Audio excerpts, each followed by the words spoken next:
Oh my gosh. I ended it exactly right. Exactly right when it hit. I ended it just right. So, anyways, welcome to another awesome live show. Thank you for joining in on the chat, everyone. Feel free to lurk, feel free to stay behind, or feel free to follow. If you haven't already, go ahead and give me a follow. I like meeting everybody. So today I was supposed to have it was supposed to be an interview. So this guy was supposed to interview me about Israel and Gaza. And now here's the thing: if you are unfamiliar with me, if you just jumped in, I graduated from Johns Hopkins last semester, and my degree was in government. And I spent 2 years of my life researching into warfare, how it interconnects with politics and everything. I mean, back over what is it? Back over there is all my books of like I think that was probably like my first semester books. Just that was just first semester, honestly. And I did it like 4 semesters. And yes, over there in the back is my body pillow. I mean, can you hate me? I need a body pillow to like sleep with. For me, I'm a bad snorer. So what ends up happening if I sleep on my back, like I snore really, really loudly. But with that body pillow, when I hug it, I'm off to the side. You can make fun of me all you want. At the end of the day, I get a good night's sleep. I rest up. It's good for me. So there's all that. The interview was supposed to happen, but unfortunately, the guy that was supposed to interview me, unfortunately, his cat ended up having his cat accidentally ate something, so we're just gonna have to go along with it, just go with the flow, and I had to revamp everything up. Okay, and hey, I'm just gonna put this out here right now, so I'm gonna have to put this on silent for a little bit. So, as a growing like Twitch streamer, I was like, oh, I need to grow my channel. I need to grow my channel. And I was not going to trust the bots because I read Twitch's terms of service. If you bought a bunch of bot followers or if you did any of that stuff, it would kill your account. For TikTok, I'm not going to lie. When I was around like 950, I just got so impatient. I'm like, screw it. Let me just live stream this automatically. Speaking of, let me live stream this right now on TikTok. Which, by the way, they're going to bet. So, I don't know if everybody saw this. A vote 50-0, like 50-0, Democrat, Republican, everybody agreed. They all said, no, this needs to be banned. So more than likely, within the it's not gonna happen like instantly. Give it like 6 months, TikTok is going to disappear. Now the point of it was to pressure ByteDance to kind of divest from it. That way the United States could take over it. That's what I'm sort of seeing. I'm hoping it goes that route. I prefer to have my TikTok, because my TikTok is way more successful. I mean, I just started my Twitch stream, and we got some good follows. We got some good things going on. But you know what? When it came to TikTok, like, it just exploded in popularity. If you're new here to the channel, Warrior Insights, I do geopolitical analysis. But on Twitch, my main bread and butter is talking to people, especially people who disagree with me. The chat is wide open for anyone who disagrees with me. As long as you don't violate Twitch terms of service or any community guidelines, we're good. Before I get even into it, I gotta say this. I was very scared about starting a Twitch channel. One of the main reasons is because I saw this TikToker. She was all like, oh my god, like, I cannot believe TikTok banned me. I can't believe TikTok did any of this stuff. And I'm like, okay, what the hell did you say? So I get on that TikTok. So if you scroll through her TikTok, one of them, like, this is the clip that got me banned. And she's a Christian, I'm Christian too. The thing is, with her, she went on a tirade about conversion therapy, about LGBT community, and that's gonna get you pulled. Like, that will get you pulled. If you read the community guidelines, anything disparaging towards a group, that will get you pulled. At the end of the day, here's the thing. My Twitch, my TikTok, my social media, you can comb through it. I did not say anything unhinged. Unlike some other people that we're gonna see, I did not say anything unhinged. But that being said, let's just get right into it. And as always, before I get into it, I need to give a disclaimer out because, well, I just have to. So anything you see here is my own opinions. The author's views does not reflect, there we go, does not reflect the Department of Defense views. Anything you see here is not a sponsorship. This is my own personal account with my own personal views. I will not endorse anything. I will not talk disparagingly towards any elected officials or anything like that. Over here, we just do analysis, and we just have discussions about policy. Because honestly, I think that's what we need. because there's so many like people that get on social media, they get in their little echo chambers, and what ends up happening, it just gets worse, and it gets worse, and it gets worse, and it gets worse, and by the time they step into the real world, what ends up happening, some of the stuff that they recommend is so unhinged, like it would not surpass real life. But anyways, let's get right into it. Whoops. Sorry. So, ooh, I almost forgot. Nope, no worries. This is a quick fix. Now that I'm more integrated with Streamlabs, all I can easily do is this. Boom. See, before I would like freak out. I'm like, oh my god, where do I go? Where do I go? Like, what do I do? And like, there would be dead silence for like 10 minutes until I fixed it. Now I know where the buttons are. I know what to do. I know what to work with. Speaking of background music, I don't know. Should I add background music? I am very tempted to, but at the same time, I'm like, nah, not really. You know, we're just gonna roll with it. I don't know. Because here's the thing. With Streamlabs music, one of the... Oops, sorry. I think one of the downsides about Streamlabs music is that, well, the music's not good. Like, the music is not that good. Because when I hear it, I'm like, bro, this is like... Let me see something. Give me 1 second. Give me 1 second. Just bear with me. Oh my god. I probably removed it. So here's the thing. When it came to Streamlabs music, I was like, okay, this looks cool. I get to have background music. Because there's some streamers that I follow. They'll have background music in their stuff. But what ends up happening, at least with those streamers, because they're on YouTube, it sounds nice. It sounds hip. I get on Twitch, and like, I get into Streamlabs. This music is... let's just say, you know, press F to pay respects. By the way, my meme board should be working. I mean, you should at least, like, press F to pay respects. Yep, there we go. Yeah, like, it's, like, red flags, it's not copyrighted, so you're safe to play it, but it doesn't sound good. Like, it's just, like, it's not it, Chief. It is not it, you know what I mean? Yeah, like, I don't know, I don't like it. But anyways, if you are new here, this is my TikTok. I started this TikTok channel, like, 2 months ago. So, again, if you're new here, this is my geopolitical channel. Talk about policies and insights and all that stuff. So, it first started off as a geopolitical page, because back at Johns Hopkins, that's what I would do. I would write articles. Well, I wouldn't write articles for Johns Hopkins. I would write, and I had to do a vast amount of research. And it took me like around like 2 to 3 hours for a good paper, and I would publish it on my blog. And I kept publishing it, and it got some steam, it got some traction. But then as I realized, as I'm writing about current events, no one is gonna sit the time to read these articles. They're just not. Only people in higher academia, people in think tanks, they're gonna read the articles. But a vast majority of people just aren't gonna read. I mean, it's just... I mean, I could sit here and be elitist and be like... I could sit here, be elitist, and just say, oh, well, like, they're not gonna read. That's on them, it's not on me. And to an extent, that is correct. But, here's the thing. At the end of the day, people are transferring over to this sort of medium, this sort of exchange, where this is how people communicate now. I mean, and that's one of the biggest issues that's been going on. That's why I kind of, like, stepped into this role. Because,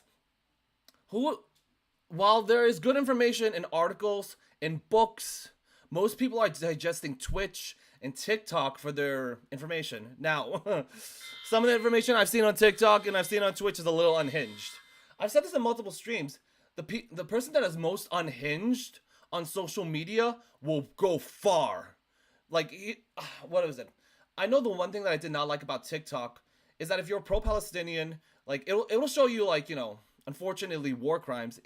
Well, regardless if you're pro-Palestinian or pro-Israel, you'll see the war crimes. But the thing is, they're not going to censor it. So I remember I'm scrolling through, and then I see a lot of TikTokers, they're crying, like, they're hysterical. I'm like, what the heck's going on? And they were all, like, crying because they saw a boy getting, deleted, got run over by a bulldozer. And I'm like, okay, that can't be. And I'm scrolling through, I'm like, oh, wow. Like, I straight up saw someone getting deleted on TikTok. It's a very weird app. Because there are some things that'll fly with the app. You could post certain things that are against the policy, but it'll still stay. But some channels that post it won't go through. And for me, I find that crazy. Like, at least be consistent. That's all I ask. Now, State of the Union address isn't for another 15 minutes. So for this time, initially it was supposed to be an interview. But if you have questions, by all means, chat is open for you to discuss. You can also send me a DM on TikTok. I'll respond as long as you don't like make it like a don't make it like a sticker primarily because my inbox is flooded with people just waving their hands or giving me hearts, which is fine. But the problem is I can't differentiate the person that's actually interested versus the person that is like a scammer. Because I've been getting a lot of that as a beginning content creator, which I find unfortunate because there's so many scammers within the content creating sphere where they just scam people, and it is sad and it is annoying. And for me, it's like, I've got to at least like avoid that as best as I can, or at least do my due diligence. But anyways, you're not here for me. You're here to talk about all this stuff. So let's get into it. Okay, so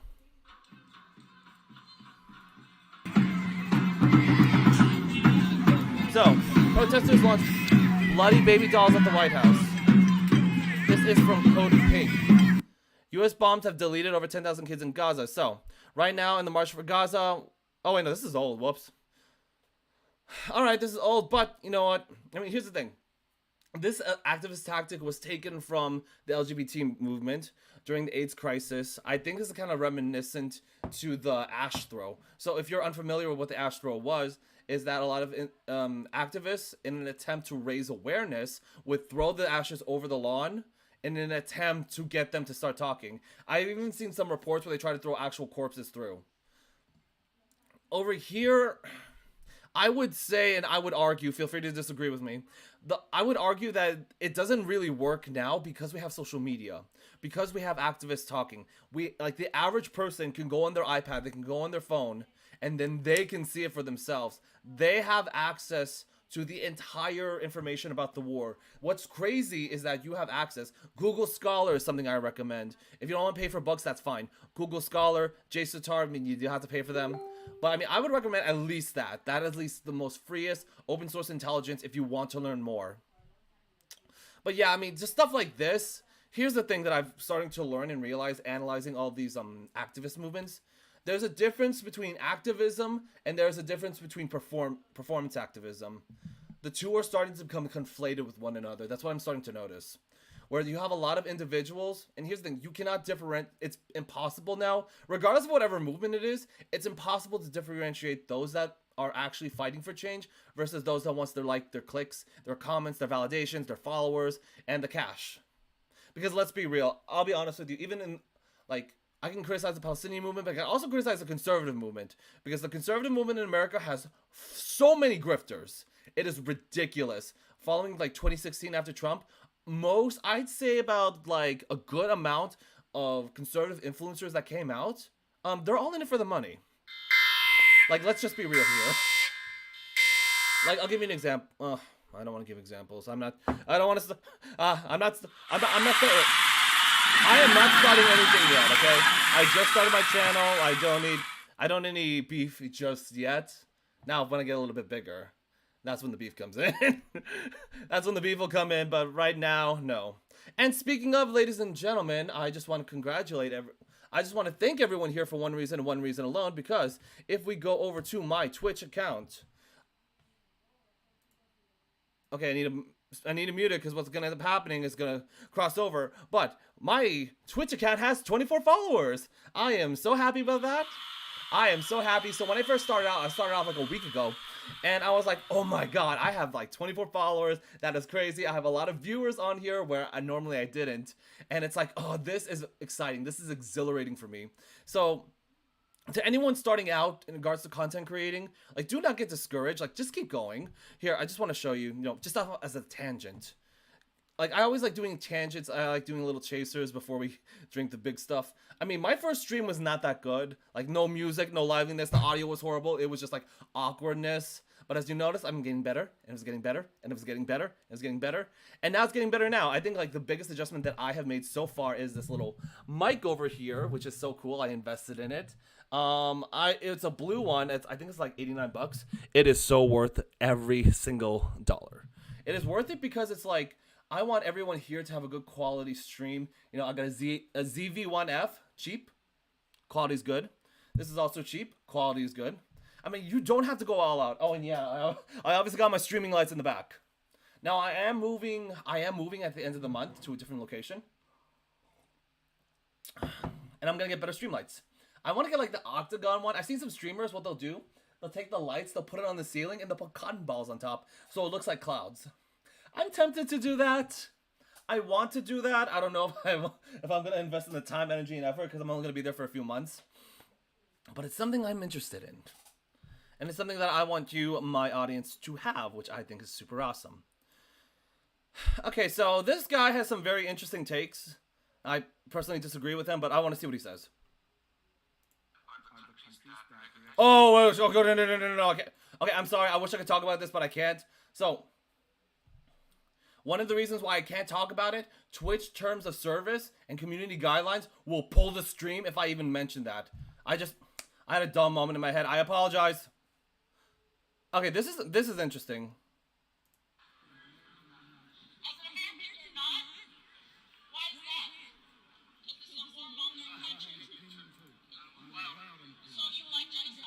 God dang.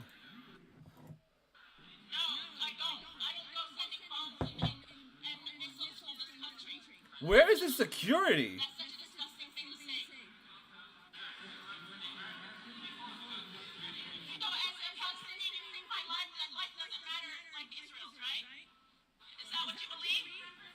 I love how, hold on, wait. I don't know if you just saw that, look. Over there. He's blocking it, hold up, look.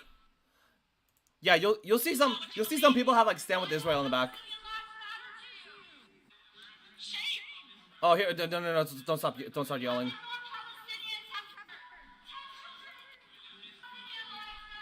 Oh, they cut the crap out of it. And okay, so here's my thing. And so, Representative Ocasio-Cortez was, she fell victim to this, where a lot of people are asking for ceasefire. My thing is, feel free to disagree. I want to start the conversation. The one thing that I have noticed, and what a lot of people are kind of disconnected with, a lot of activist movements, when you look at the United States in the past, the federal government, all it had to do was snap its fingers and it would fix it. So let's go way back. Let's go a century back. Let's go back to the Prohibition. I think that's what it was in regards to banning alcohol. It worked. Surprisingly, it worked. It was just a snap of the fingers. There was a massive demonstrations. You have all this stuff. Not pressuring politicians like this, but you did have some You had some instances of politicians being pressured, like that. Now, I get and I understand trying pressure for demands for a ceasefire. I get cutting aid. Those two are kind of within the United States' ability to do so. But that being said, being realistic, assuming you can hit both requirements, at the end of the day, I mean, even Benjamin Netanyahu said it himself, one of the biggest difficulties about this whole entire thing is that he just doesn't care. Like, doesn't care. This is what I kind of pitch to other people, is like the prisoner's dilemma. So if you're not familiar with the prisoner's dilemma, let's actually pull it up. You know, I keep forgetting that I have this thing. And if you're wondering why I have to keep like typing in Google, one of the biggest issues is that I think my computer is hacked. But this has been going on for a while. So, if you're familiar with the prisoner's dilemma, this is what it is. Alright, let's say, so obviously there's been changes to this, but let's say this. So in the example that I was given way well back when I first introduced to this, you get two criminals. These two criminals are caught robbing a bank. However, this is what happens. You separate the two. You separate person A and person B. They are both isolated from one another, and they are told the same information. If both of you stay silent, both of you can leave. Actually, both of you stay silent. Okay, we're going by off. Hold up, sorry, I just realized that. If both of you stay silent, both of you are let go. If both of you speaks, both of you get punished. But if one person speaks and the other person shuts up, then the other person that shuts up, so like, look here. If A testified against B, but B shuts up, B gets gets additional punishment, and vice versa. So this kind of introduces the thing of game theory of we don't know what the other side is capable of or what they're gonna do. And this kind of goes back into the whole Israel-Palestine situation. Israel does not know what H group is gonna do. H group doesn't know what Israel is gonna do. As a result, both of them are having safety precautions should one do something way out of hand. That's why H Group on October 7th took those hostages as sort of an insurance policy to make sure that they're not completely wiped out. And with Israel, pro they do have some individuals detained. I don't know if they're all from the H Group though. So you see stuff like that when it comes to negotiations. Things are a little difficult. Before, when I was an undergraduate and I was a heavy activist, I was like, yeah, I want change now. I want it now. I want it now. But the thing was that, you know, when I entered my graduate program, when I really saw behind the scenes, it's complicated. Because you have to deal with the bureaucracy, you have to deal with all these other factors. There's just so much that goes into all of this, and it's complicated. I really wish that the American education system was a little bit better in regards to teaching people all this, because it's way more complicated than just simply, oh, just jump into here, just do X, Y, and Z, and things will be better. But in reality, it's far from that. Is far from the truth. But if you think that this is effective, I'm curious to hear your thoughts.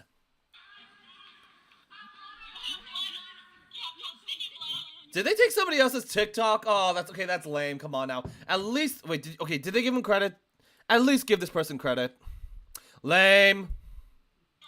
That is lame.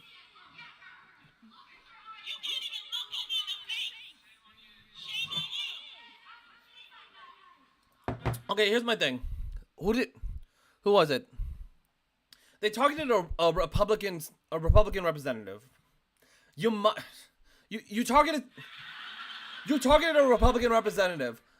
You know, some of these individuals are towing the party line when it comes to policy, and from the policies that I am seeing and that are being recommended for the Republican side, it's way more pro-Israel than the Democratic side. Way more pro-Israel, because at least on that side, they don't entertain the idea of a ceasefire. With the Democrats, I've seen some entertainment. However, it's not a complete permanent. I've only seen a temporary ceasefire being advocated, not a permanent one. Yeah, the activists continue to follow Collins, who's a staunch Israel supporter. Like, your activism, do with what you will. That is not my movement. I'm just saying that this doesn't work. Because if you did it with other representatives, with other congressmen, congresswomen, or men, it doesn't really, it's not as effective. Okay, so this is what I want to talk about. Okay, cool, it's not music. So, every time, I always have to be careful, because if it plays music, I'm kind of like, I violate terms of service, but...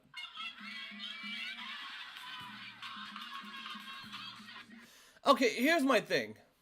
If you're in activism, and you bring your children with you, that's not... I am not... Don't do that. This is the reason. I can't show the video, because that will violate terms of service and whatnot. But here's my thing. If you join... Hey, Pasentia. Hey, thank you for joining. Yeah, here's my thing. If you brought your children and something went south, like every time when there's like a lot of people that are gathered and a lot of people are upset, and more than likely there's always opposition, more than like something bad always happens. What was it? I'm not sure if it was January 6th. I know, like, there have been multiple instances where children unfortunately get hurt. Yes, I am still in, and thank you for mentioning it. Whatever you see is a reflection of my own opinion and not the DOD. Yes, but yes, I am still in. Yes, I am. Thank you for the like. Thank you for the like. Yeah.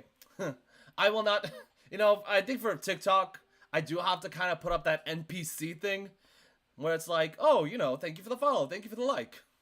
I do have to play that NPC game with TikTok. I will never play. No, here's the thing. I would never get up on here and start doing that NPC trend. Hell no. No. That's not me. I will say this though. I respect them. They make so much money. I gotta give respect to work. I gotta give credit where credit is due. They make so much money. I think one of them, Butterfly NPC. That's what the name is. Let me go here. What was it? Let's go to YouTube. So Butterfly NPC is one of them.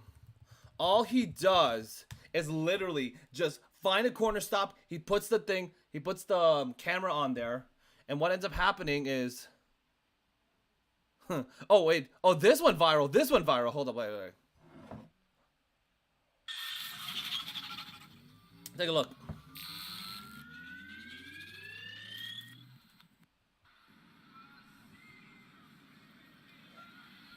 And here's the thing, they're making a lot of money. Like that live makes a lot of money. Another live that I know makes a lot of money is they would play like Minecraft. They would build like this tower, and the thing is, if you like made a donation, they would knock down the tower. But they would kind of trick you, saying, "Oh my god, like if they win, I sleep. If I don't win, I don't sleep." But what you don't understand and realize is that not only is there a filter, but they're on the other side of the world. So while it's nighttime here, it's daytime there. They just put a filter on. They put like they black out the screen, so it looks like they're at night, but they're not. That's to get your attention. I find it crazy. And hey, Placentia, if you want to, if you join like the Twitch, you can kind of see what I'm doing. But if you want, you can stay here. It's totally fine with me.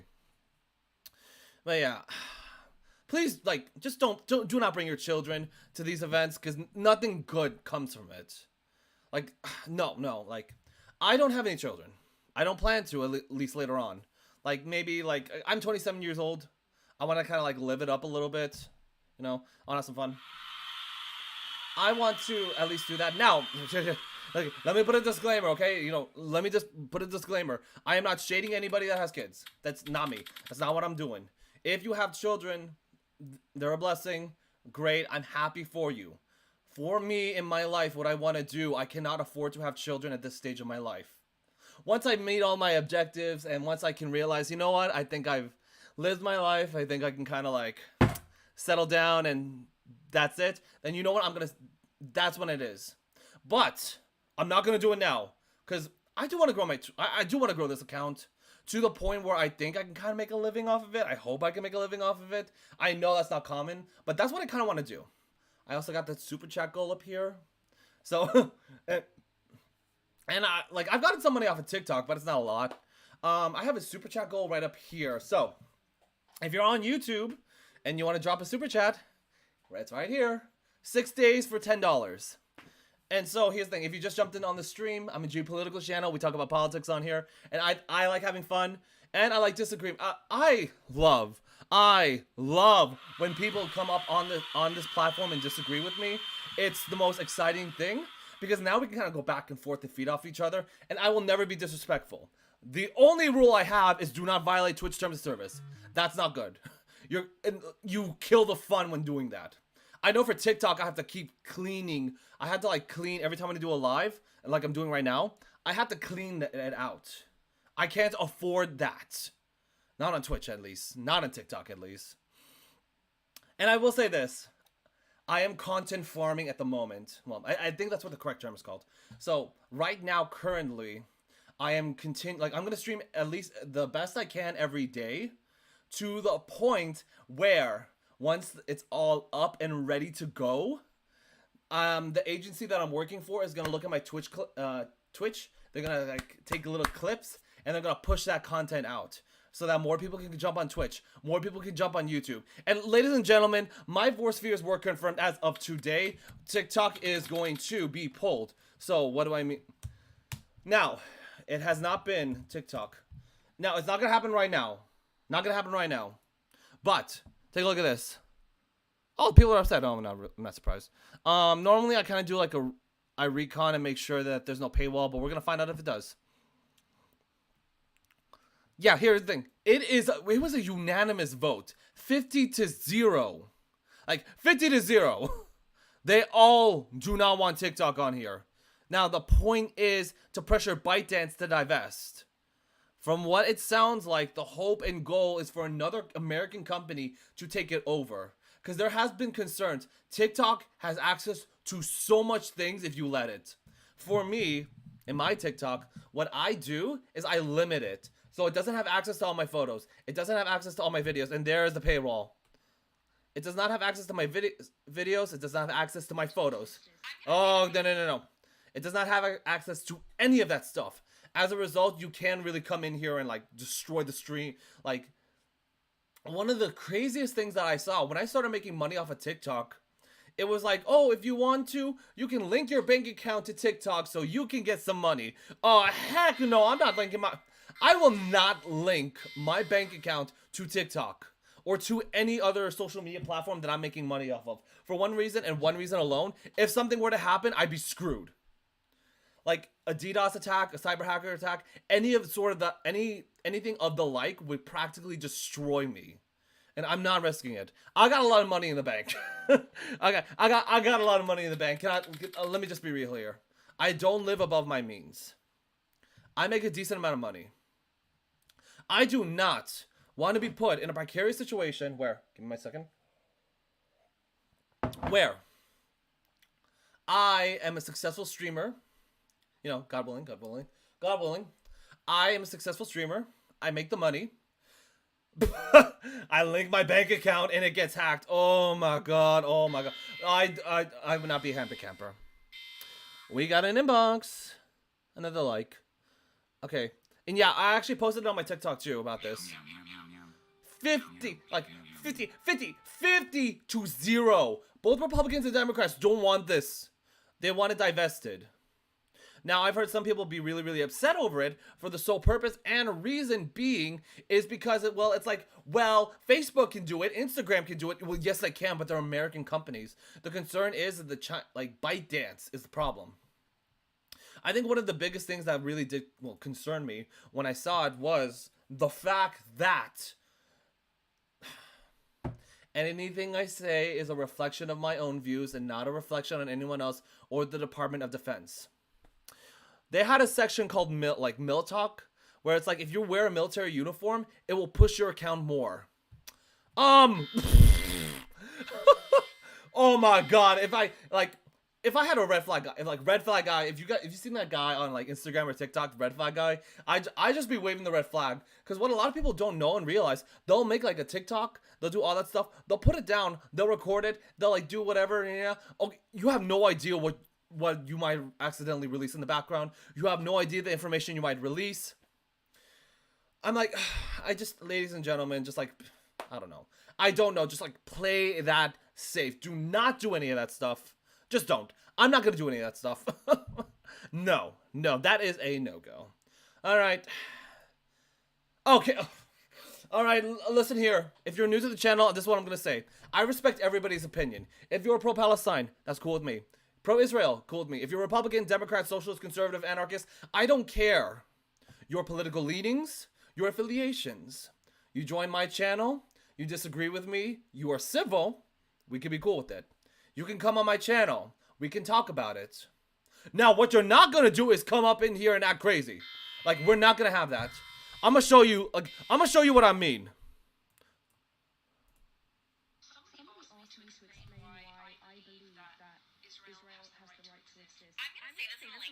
God, oh my god, that voice is that voice triggers me. It's not like just in like the condescending tone. You could just hear it. Let me snitch myself out for a second. I have been this might be personal for me. Like, my own biases are getting in the way, honestly. But when it came to stuff like this, it's giving schoolgirl bully vibes. It's giving schoolgirl bully vibes. Let's be real here. Because just because like this, the tone is so correct. I really wish I could show that Instagram chat. Like, bullying, as someone who's been a victim of bullying, like most, if not all my childhood life, it's not what you think. It's not sorry. I almost took myself out on the mic. It's not I'll beat you up if you give me your lunch money or any of that stuff. It's not the outright attacks. It's not any of that stuff. It's the slyness. They pretend to be your friend. They pretend to be nice. They give you compliments. But really, it's more of a sly underhand. And it's very, very slight. And when I hear tone like this, that's what it reminds me of. See, you see what I mean? I think you'll understand. Oh, girl. I'm gonna say this up front. If you have to insult, if you have to degrade, if you have to be sarcastic, if you have to resort to any of these measures, I smile internally because I'm like, if you ever come at me like that in debate, I know you don't know anything. Well, actually, let me go back. I know that if I came at you in regards to I'm not gonna come at you like, oh my god, you don't know anything. No, that's not how I roll. If I hear this from you, I know you don't you are not challenged intellectually. You don't get into normal debates. I get into debates with people all the time. All the time. That's what I do. I got friends on all sides of the political aisles. Progressive, conservative, communist, libertarian, social conservative, classically liberal. Like, I got friends from all over political aisles. I'm outspoken. I'm professional about it. And guess what? I have actual decent conversations. Like, it's not that hard. It's not that hard. For me, I do have a friend group, but the thing is, I don't. You know, the one thing that I learned growing up is that people will be in friend groups, but it's like a crab mentality sort of thing. They'll kind of drag each other down. And if you speak outside, they're just going to pull you down. Either you can leave the crab bucket, or you can let them pull you down. And I refuse to do that. And as someone who's had multiple professors, multiple mentors, spend their time, energy, and effort on me, I refuse to let any of that happen. And you get stuff like this.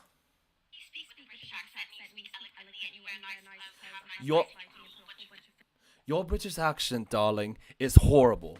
Like, I don't know. Like, if you're gonna do a British accent, if you're gonna mock it, at least mock it correctly. Okay, come on now. I mean, I took voice acting lessons. Okay, see, a British accent is not like I don't know. I'm flustered at the moment right now. It's like, it was so bad. Like, a British accent is not like you know what I mean? It's like this Cockney, like, if you gotta like let it flow, you gotta be natural. Hi, my name is Mark. Where are you from? Like, something like that. Like, let it flow. Let it be natural, you know? I'm giving voice lessons for free. With the whole makeup on your face. With a lot of filters. Like, stuff like that. I mean, come on now. Like, come on. Like, if you're gonna do it, you have to go all the way. If you're gonna make fun of an accent, you gotta do it all the way. So, you know what? Let's go back a little bit. Oh my god, I did go back far enough. Let's go back. My god. Just because you speak with a British accent. Like, do you see how sly that is? Just because you speak with a British accent doesn't mean you're intellectual. And you speak eloquently, and have nice clothes. Nice lighting, and put a bunch of filters on you. With a lot of makeup on your face. Okay, I'm gonna just say this. At least she rocked it. Like, at least she rocked it. I don't mind if you wear a lot of makeup, but if you can't rock the look, don't try it. Oh my god, I wish somebody would come and do this to me. I wish. If someone ever, like, here's the thing. It's you respectful to me, I am respectful to you. You come after me? Like, with this energy? Library's open for business. I'm gonna read you. Okay, here's the thing. I've seen Twitch. Okay, so the reason why I pause it, I've seen Twitch channels say the G word, and they actually have not been striked. So I'm gonna be like, I'm gonna be a little careful. I promise you, it's an ugly look. To be blunt, like, I'm honestly triggered as someone who spent years. I wouldn't say years. Years. I've spent years perfecting an accent. It's not that hard. It really isn't. If you're going to mock somebody, at least do it right. Oh my god, okay, here's the thing. She's gonna go through the list. I haven't even watched this video, but we're gonna hear colonialism, apartheid, G-word, colonial, apartheid, G-word. What's another one? I always hear? Okay, let's keep going. Yeah, see, there you go. Okay, here's the thing. If you're gonna do something like this, okay, if you look through my TikToks earlier on before I started doing the cat memes, every time when I said something, there's something in the back. So it's like, I had like an article in the background, and I try to do my best to put the title on there, because that's my sources. When I got into graduate school, if I did not cite my sources, I would be in trouble.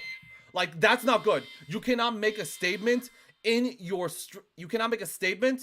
and then it doesn't, like, you can't back it up. That's the problem. The issue with TikTok, Twitch, YouTube, Instagram, all of this stuff, you can say whatever you want. No source needed. Now, I'm not saying that she doesn't have sources. I know what she's talking about. But at least put it in the background. Come on. They put in an apartheid system. Oh, I told you she would say it. And if you can't even understand that, I don't think you're as smart as you think you are. You don't. Okay. This is why I don't like being in it. Oh, I used to be in an echo chamber when I didn't know anything, but now that I've done my research, I don't like. I like going in the jungle. All right. I like a good debate. I like a good fight. I like it. The most like when you're kind of like in your own. The accent's coming out again. When you're in your own echo chamber, what ends up happening is that you'll agree to each other to a certain point where you cannot allow dissent in. I've had friends that are very pro-Israel. I still have friends very pro-Israel, but it's interesting. Not a lot of everyone's mixed. Like some of them aren't happy with what's going on. Some of them blame Benjamin Netanyahu. It's pretty. I find it interesting. Seem to really understand what the term indigenous means. Oh, indigenous. That was the word. I forgot. Indigenous does not just mean native to a land. It means the native people that were there before colonialists, and more specifically before settler colonialism. And who are the colonialists in this little thing we're talking about? I hate that. Israel. I hate that. And who are the colonialists in here? Girl, come on. It ain't cute. And to quote my love mutual, international, Gaza is not Iran. And compare. Who said that? Did anybody say that? Come on now. I ran so well. I think I know, assuming, because I've heard this too. This is what I've heard and I can assume. I'm pretty sure somebody accidentally said that this is all Iran's doing. That's what I can kind of assume. Here's a better statement. H group is one of the insurgent factions that Iran uses, is one of the many. So I think that might have been what has possibly been said. I could be wrong. Comparing Israelis to Kurds to Assyrians is insane. Like, actually insane. You are just using the Islamophobia that you... I will say this. I'm not gonna deny there has been, on the pro-Israel side, I've seen some of that. I've seen some anti-Semitism come out from the other side. I'm not talking about the sleight of hand. In the past two streams, you saw it. You know what, I'm gonna let her finish and we're gonna watch that next before we get into the State of the Union address. hold near and dear to your heart to justify the killing of Palestinians. Okay, hold up. Okay, I don't like it when they stitch the person and they don't even tag them. At least tag them so I could see what they originally said. Sitting there and making... Oh, wow. Yeah, 3 months later. Yeah, this is... Well, the health ministry says now it's 30,000. This video, while 20,000 Palestinians have been killed, and 1 million Palestinians have been displaced in Gaza, they are being bombed 24/7. Children are being blown to bits. And you were sitting there saying that you believe Israel has a right to exist. And I've seen your content in your comment section. Okay, this is the problem. Okay, so this is what I've realized and what was going on, and I was ready for the interview. So I think a few months after October 7th, H Group actually released a document. The whole entire thing is called Operation Al-Qassad Flood. I think that's what it's called. That's what it's called. And they actually kind of... It's interesting. You should read it. I recommend reading that because I read everything. And it's like, oh my god, I've seen your content. Very rarely. I've noticed a lot of this. There are so many content creators that aren't even, that aren't pro-Israeli. But they're called Zionists. They throw the Z word around like it's candy. I've been called that. Some of my TikToks call out content creators that spread false misinformation. Most of the times that when I actually stitch them, I give them the decency and the respect. I'll actually stitch them right here so you can see what's going on. But one of the biggest problems is that I stitched them. Hey, you did not say something that this is correct. And then they delete it. Own up to it. I'm not going to get everything right. I'm pretty sure I'm going to make a mistake down the road. I'm going to own up to it. That's how I've been raised. That's what my mentors have brought upon me. If I mess up, I mess up. And what you are doing is just simply seeking out validation from Zionists and other right-wing people. And from one Middle Eastern person to another, sometimes you don't need to use your voice. Oh, hold up. Wait a minute. Go back. I can... I believe that Israel has the right to exist. I'm gonna Oh my god. I really wish I could go... language that I think you'll Okay, I'm curious to... No, go away.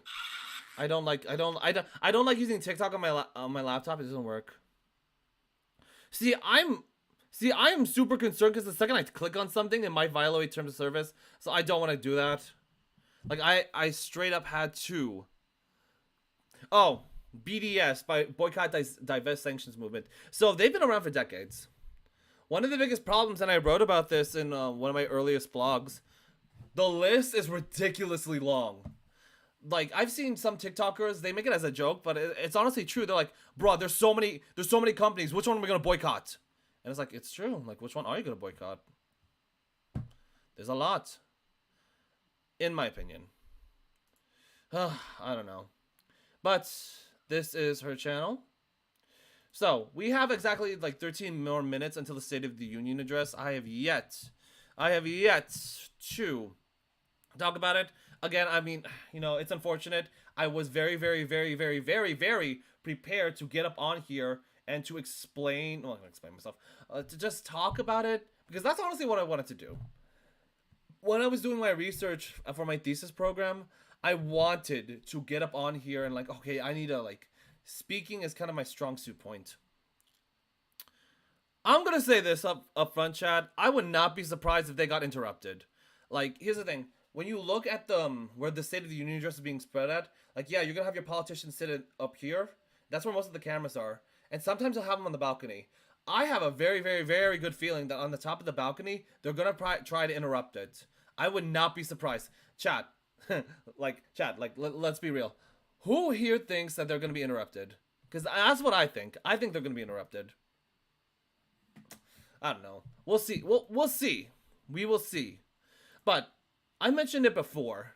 We have a few minutes. I mentioned it before. Where was it?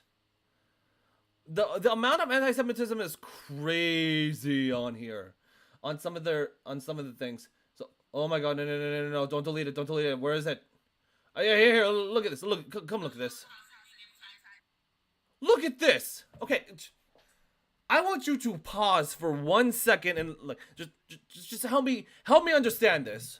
Why do you think it was such a good idea to get on TikTok, to make a TikTok, to find this exact thing and start talking about it? What she was doing, she was talking about like Jewish noses compared to European noses. I'm like, girl, do you realize how bad that sounds?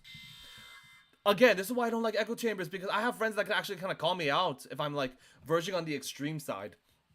I think in the beginning, anti-federalists versus federalists, you know, faction is to fire as air is to air is to life as faction is to liberty. Like, you need to have people that disagree with you as an attempt to like kind of normalize you in a little bit. There are so many people that cannot talk, that cannot debate, they cannot discuss. So do you know what they do? They just find people that agree with them, and as a result, they just kind of go off on each other. Like, well, without violating terms of service from both TikTok and Twitch, they just stand in a circle and do something to each other. I'm not gonna say what it is, just put your mind to it. Not gonna say what it is. But yeah, it's like, come on now. Like, at least find some disagreement. But like, going back to this. Do you have any idea the optics of how bad it looks when you're talking about stuff like this? When we're talking about noses, like, watch.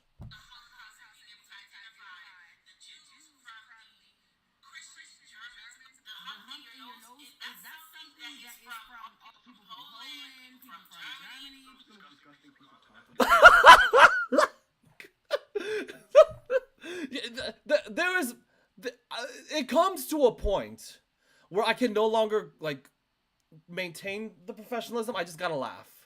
I have to laugh at stuff like this because if I don't, I'm gonna get upset. Why am I getting upset? It's because it's like, do you realize that if anyone made this argument outside of social media, how bad this looks? And I'm not even talking about optics. My question is this: why are you comparing noses?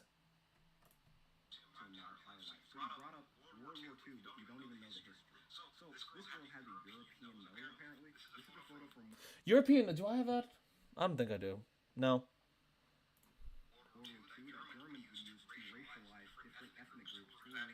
I got that kind of nose.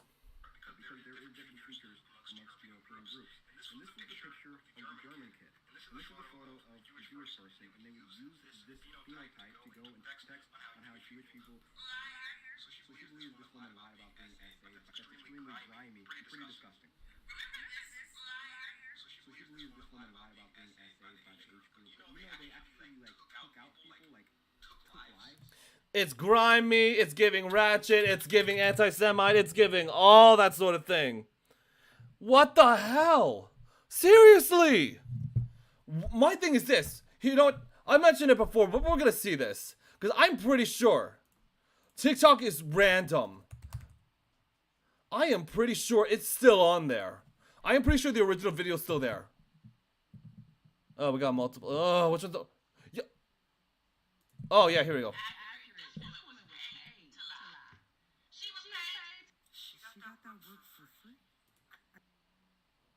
It's still on here. Oh my god. Look at all these comments. Oh my god, this is ridiculous. Oh my god. Like like,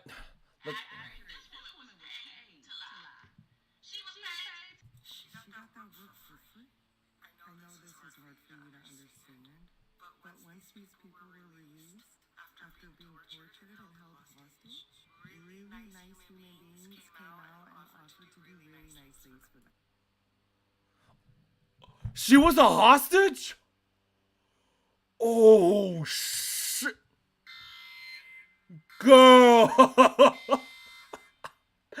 Oh, is that... This was a hostage. Oh my god. You literally just... That makes sense now. That makes sense why she did that procedure. Because she got taken as a hostage. Oh my... Jeez. You know, I've had people come up to me, I've had mentors come up to me and they say, you know, be careful when you're on social media. And I respect them for it and I thank them for that. Because you got crazy people like this.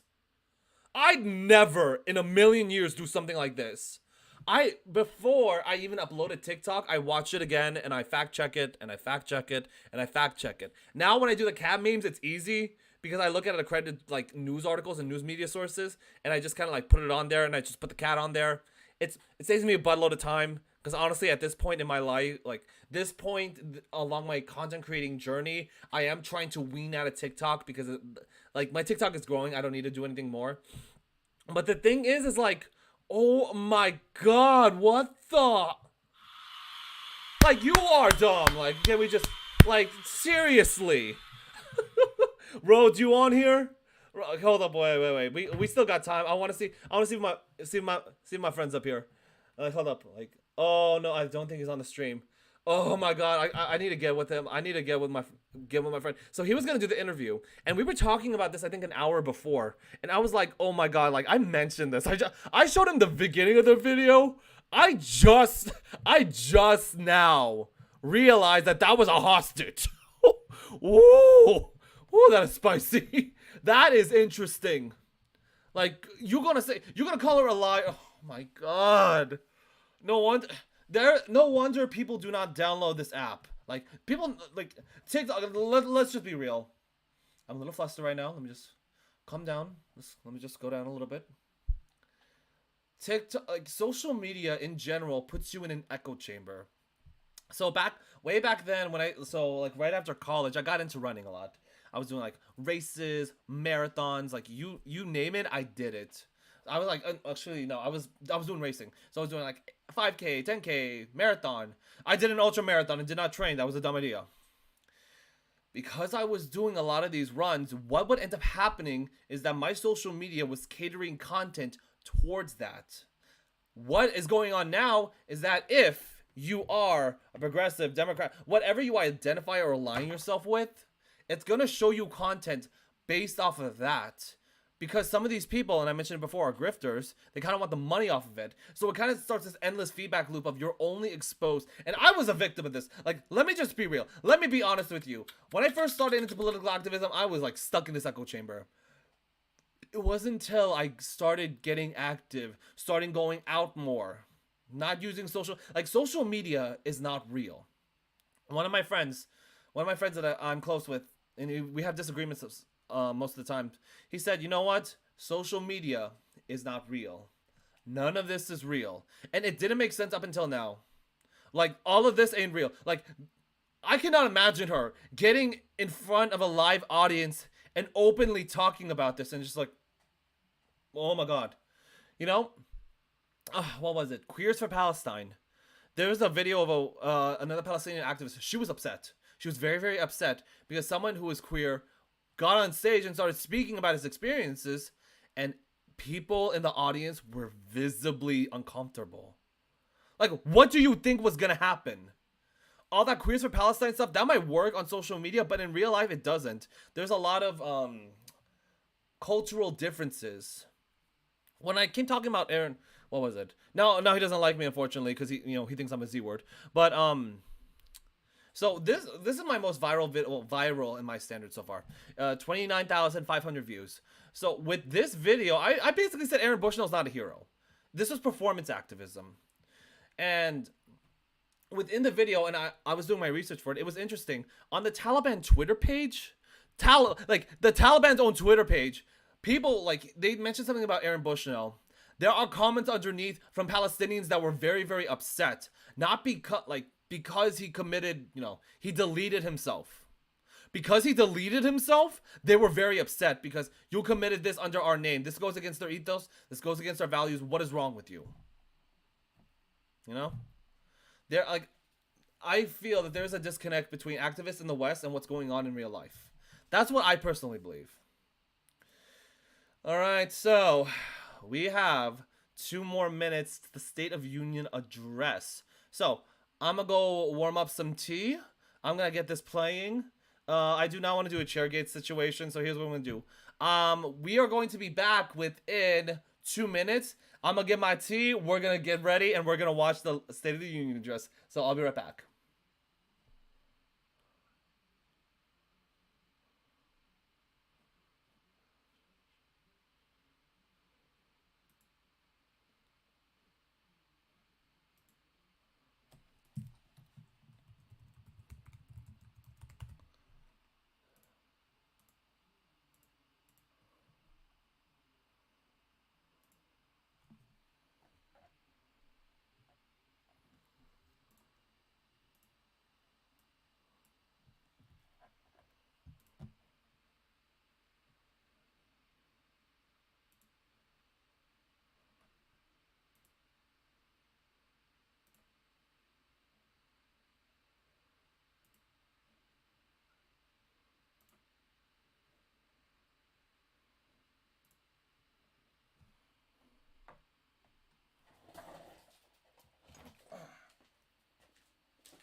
All right, and we are back. State of the Union address is going on right now. Let's take a look and let's see what's going on. Free and flexible and creative was really essential to what I wanted to make, and I didn't find a platform that did that other than Wix. We already got laugh react, so this. Oh, sweet, I can skip it.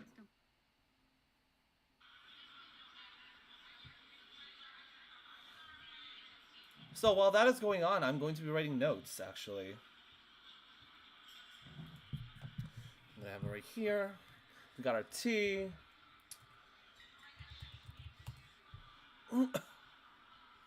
Oh my god, you see this chat going nuts on the AP address? It is going nuts, I'm telling you.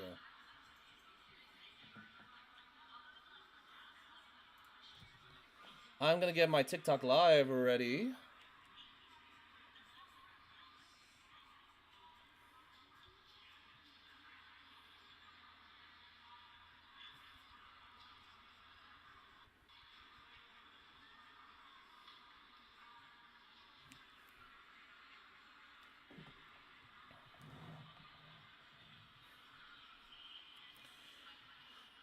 So I'm looking. So it's pretty cool. I have like my iPad over here. I got my notes in the big screen, and I got like my mini computer. I got like my mini computer all ready to go. I'm just gonna see something. Okay. I hope everyone is having a wonderful day so far.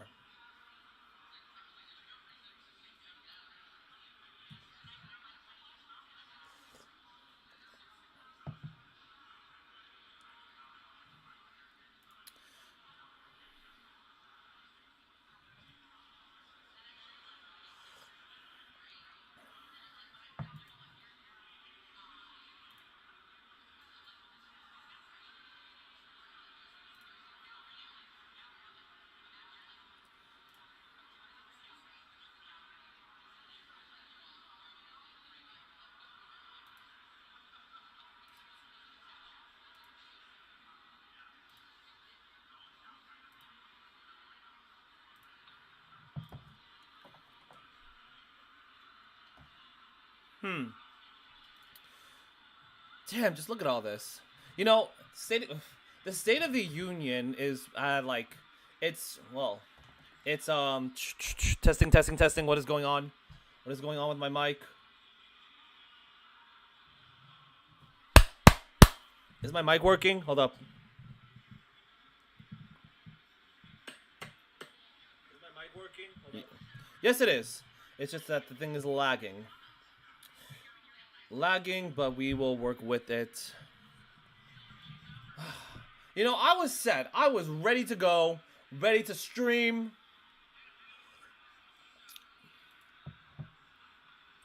Yeah, man, like, look at this. Like, this chat is going nuts.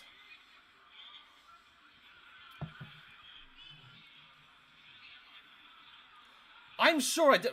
Whoa! Look at that dislike. God dang. I'm pretty sure some of these are bots. I mean, here's the thing. Social media is covered with bots. I'm hoping this thing shows. God, if I waste my tea by the end of the State of the Union address, I'm gonna be upset. I hope it doesn't run out of tea. I'm gonna go check my notifications.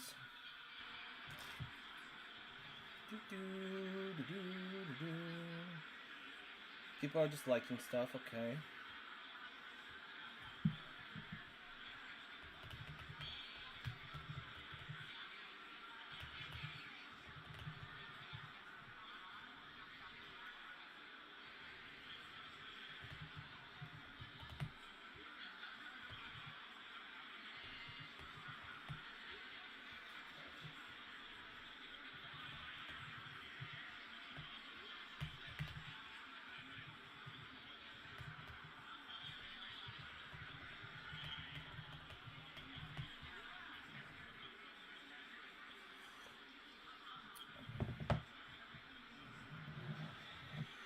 I'm hoping everyone here is having a good day. I know I am.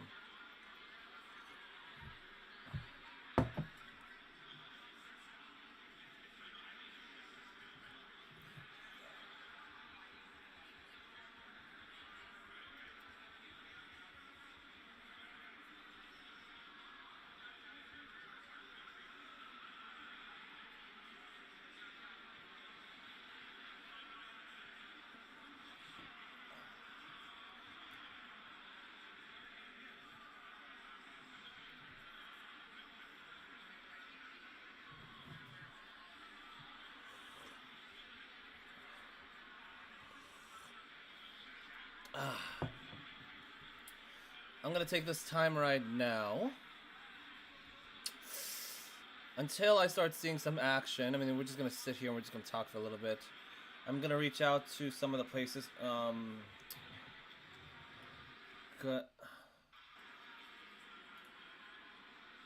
know these are bot accounts. But what we're gonna do is get up here. Click on this. Copy. We're gonna go here.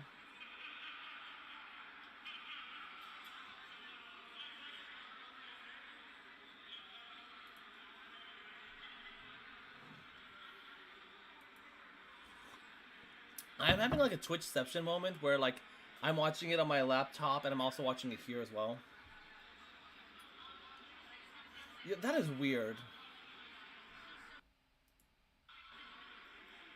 That is so weird. I have like, it says one person on there, but I have like, wait. Oh my god, I think people are, oh no, okay. So I do have a YouTube account. I think people are actually watching my YouTube account. I don't think I said anything. Oh my god, I am so sorry. I'm still learning, We are going to avoid this mistake in the future. Because I know I'm live streaming. Yeah, here. Yeah, I'm live streaming on multiple places.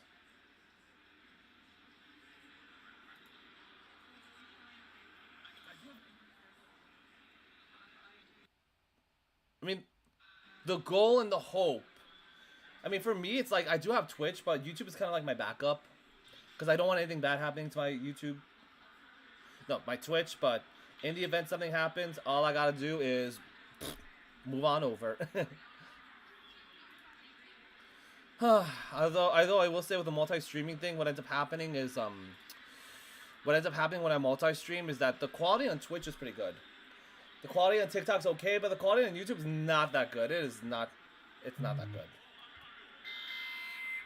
We are 8 minutes late. Come on, what is going on?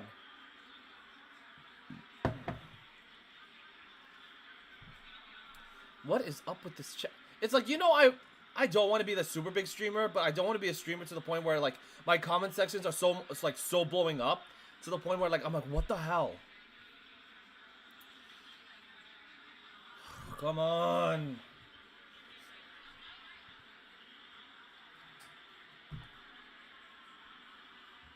No, we're gonna make good use of our time, ladies and gentlemen. I'm gonna make at least some use of the time. I'm just gonna ask how everyone's day is. I am trying to like reach out to other people on Facebook where it's like, hey, I'm going live right now. Where are you? You know? Because like I'm going live at this moment, but you know what I mean? Like, why is nobody? Come on, I'm a punctual person. Like, I'll be honest. Like, I'm punctual. I'm slightly triggered at the moment. I'm very slightly triggered because it's like, come on. If you say, like, one of the most important speeches is gonna be at this time, I'll expect it at this time. Now, I'll be honest with you. This is the first time I've actually watched the State of the Union address while I was going on live. But it's like, come on. If you're gonna say at this time, do not be like 10 minutes late. Right now, we are 10 minutes late into this. Come on. What do you think? So, I had a friend and he was all like, hey, take a shot every time he says something like, every time he says like Palestine or Gaza, take a shot. I'm like, oh, going live now. I have Discord and I am going to start sending this to everybody there. Boop. I'm going to go, boop. I am going to go to multiple channels that I am part of the Discord of, and I'm just going to go boop. Gosh, come on. This is boring. I don't want to say boring, but it's like, come on now. Atomic Agency, Twitch Code Zone, discussion.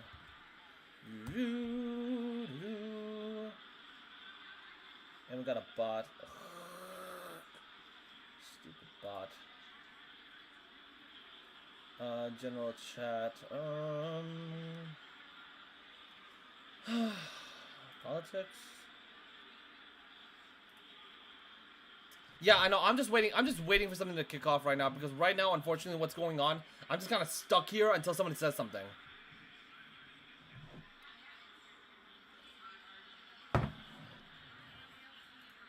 Has the State of the Union address ever been this late before? I'm just out of curiosity. Anyone watching the stream, has it been this late? Is what I want to know. Now let me see your. I still can't believe that Discord like. I'm like, woo! Like the Discord like discount like. I mean, like look at that. True.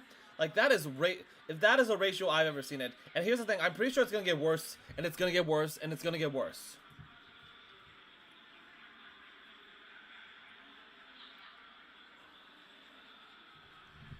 We're gonna drink some tea.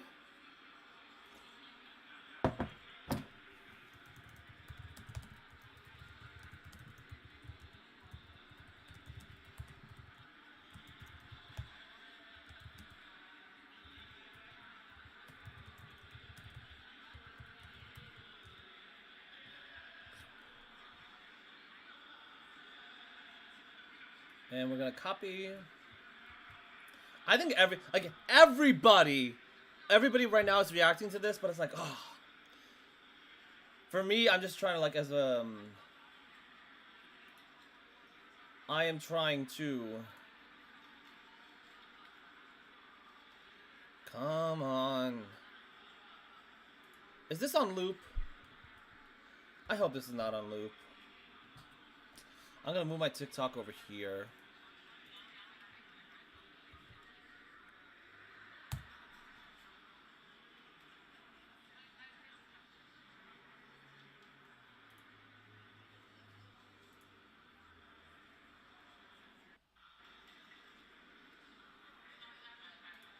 Man, we are 15 minutes late into this, man. We are 15 minutes late into the State of the Union address. I mean, I get it, but okay, I see, like, we have, you know, every time when I read the comment section on other like profiles, I always ask myself, I'm like, is this real? Are these people bots? Because I'm pretty sure most of these people are just bots at this point. Bots, NPCs. I am pretty sure most of these people are NPCs at this point. What is this? Vote blue. So as a Twitch streamer, I had to like turn down my lighting because what ended up happening was when I turned like I've had the lighting up for a few weeks and my sleep quality has been miserable. It's been so bad, and for me, it's like okay, I need to like tone it down because it's like I was getting around like 5 to 6 hours of sleep.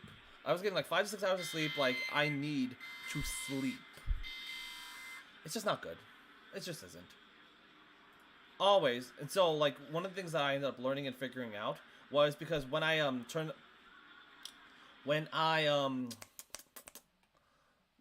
switched off the thing to like this. Oh, thank you for the comment. Yeah.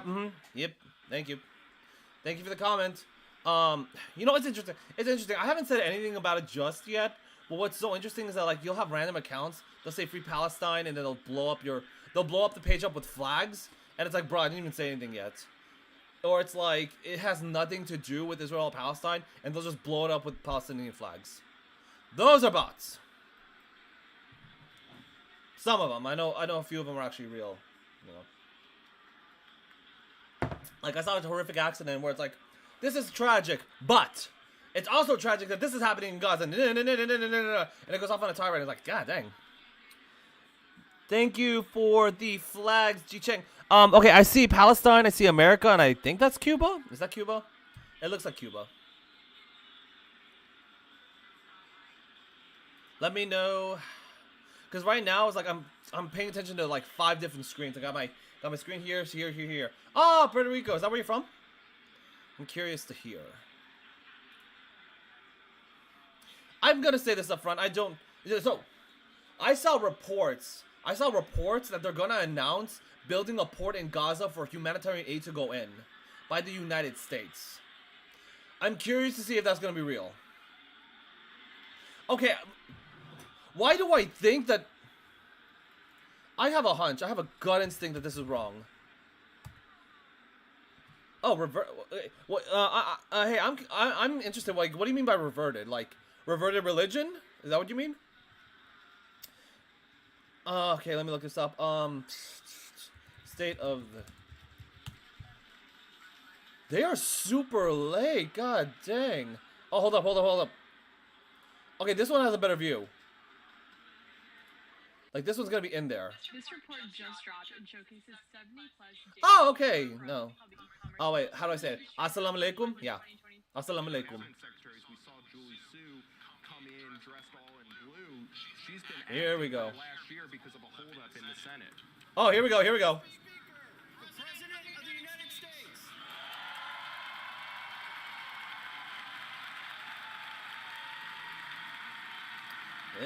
Oh, okay. Oh, well, congratulations. What made you convert? I'm curious.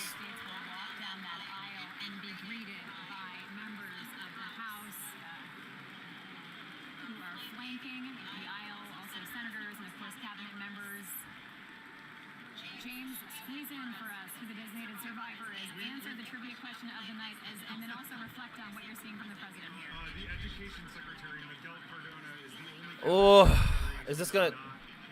Oh, okay. What made you go Islam? What made you choose Islam? Islam.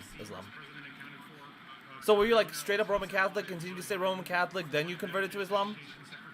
Oh, okay. Including Buddhism. I don't know, like.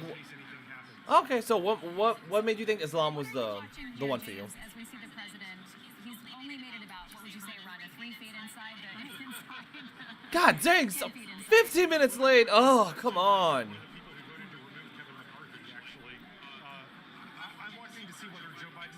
I would like if I was in that position, I would have done the Kevin Spacey thing. So if you watch Game of Thrones, House of Cards, one of my most favorite shows, like he just walked right on in and was like, yeah, just walked right on in. Ooh, what kind of antique books do you collect? The election, a campaign that he is currently losing, he will need to convince the American people that this election is not really about him versus Donald Trump, that it's about something bigger. And this is Good luck with that. So in your research that you've done, Islam is the oldest religion? Listen to you. It may not, be a huge audience of persuadable voters, but there's millions and millions of Americans who are what the pollsters call double doubters, which is they don't really like Joe Biden. Oh, nice. Don't really like What was the book? And Joe Biden needs to convince them. In many cases, they voted for him in 2020 to vote for him again. I'm gonna say the progressive vote is gonna kill the DNC. This upcoming election year, the progressive vote is not gonna be pretty for the DNC. I've just heard from a source is telling Republicans like keep it cool, don't do anything that gives Biden a moment where he can use you as a foil, and it's because they want to sort of deny him that. Oh well, congratulations, thank you. To rise to the occasion, but the statecraft, the pageantry, Joe Biden really has an opportunity tonight to make a case for Bidenism, but also for international engagement. A case against protectionism and isolationism and nativism. Yeah, that's the thing. Like for me, it's like I can't back. See if he rises to that moment. I don't like. I'm not an isolationist. I'm not. Yeah, just waiting because Biden was shaking everyone's hand. Marjorie Taylor Greene was on the side there. She's wearing the "Make America Great Again" hat. And I don't see her. Where is she? I thought at one point he might shake her hand. He's passing by her right now in the red. She's one of the fiercest, of course, supporters of There she the is. former president, and I don't see that they are engaging right now. But again, that shows you the dynamics we've been talking about. This is a somewhat more hostile house than she is mouthing something to him. I don't know what it is. Girl, the font ain't it. At least get like there were MAGA hats that are like smaller font. At least get that one. We might get a readout at some point. Oh well, congratulations. Yeah. Like he's just gonna walk over. So like, yeah. So hey, congratulations. I know there was a story that I saw about a guy. He was about to like. I think this was in New York. He was about to blow everybody up, like, well, delete everybody within there. But then a old elderly lady came up and fed him, and ever since then he became a Muslim. I think he became an imam after that. I think. I will say this though. The one thing I like is like super cat friendly. That's what I gotta like. It's a super cat friendly audience, and I just love it. Yeah, these members have staked out these seats for hours. We just saw Terry Yeah. You know what I'm talking about, right? Jichang, you know what I'm talking about. What was his name? Senator Because right now there's nothing interesting going on. You know what? We're gonna look him up. We are gonna look him up right now. White man. Almost blew up mob. Yeah, I forgot too, but changed. Yeah, I forgot too. Let me look him up. Okay, Richard McKinney, that's his name. So Richard McKinney wanted to go in and, like, unfortunately, you know, delete everybody. Furious, contain his anger.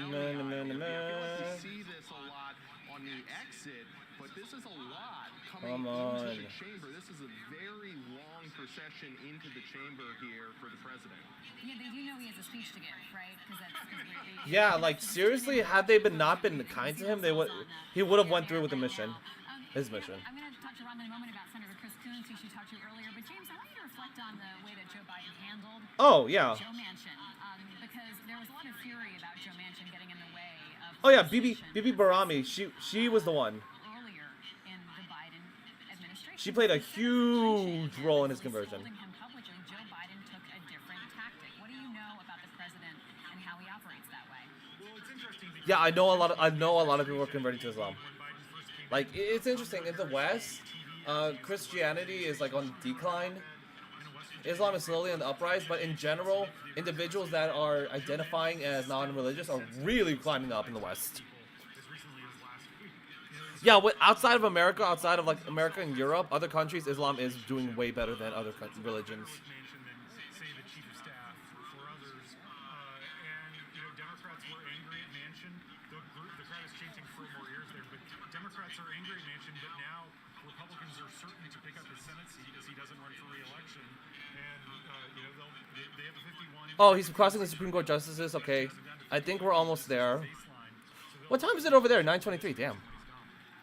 Yeah, no, they are, man. I have a lot of friends that are Muslim. They're really awesome. As they decide the fate of Donald Trump's electability, his qualifications for sitting in court, and that could ultimately decide whether or not he wins the presidency. We did see the president speaking with Ketanji Brown Jackson, first black woman to sit on the Supreme Court, his nominee. Oh, okay, this is interesting. So every time on the State of the Union address, because everybody that is super, super important is there, they have a designated survivor. It used to be a show. There's a designated survivor that is in a disclosed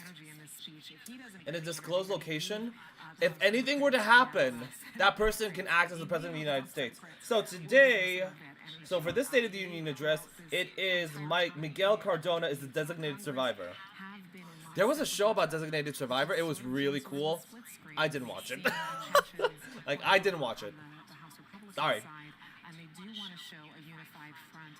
I've mentioned before that almost all of the guests that a lot of the Democrats are bringing are related to the reproductive rights issue. They really want to underscore that as something that they believe they need the chance to govern. In those down ballot races in November, they need a chance to govern and restore some of those rights again. And he will likely focus on that as well. Oh, come on and hurry up. Get on there. I'm impatient. I'm sorry. President Biden tell you earlier today? Yes, I asked him, why isn't Biden's message resonating with a lot of Americans? Biden has had some legislation. People are upset. Early on. Of course, there were some tangles. We all remember Build Back Better and some of the things he wanted to get passed through early, but there were some achievements that the White House says just haven't. Yeah, man, I admit politics took a very worse turn for the worse because, well, a lot of people are just, extremists.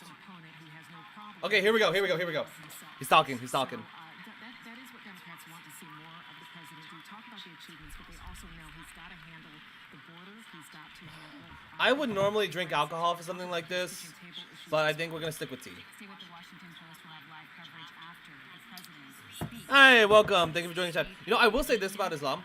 Like, I don't like alcohol. I really don't like alcohol as much. I mean, before I used to, but then it doesn't sit well with me anymore. That's why I like tea. Man, I gotta tell you, Middle Eastern tea is really, really good because they don't have alcohol over there in dry countries, so they really, really focus on it and they really perfect it, which is super cool. I like it. They've all been here for a long time today. Yeah, dude, I love tea. Cinnamon tea is honestly my favorite. Cinnamon tea, green tea, black tea. Black tea is. Before I'd only drink green tea because that's what I grew up as a child.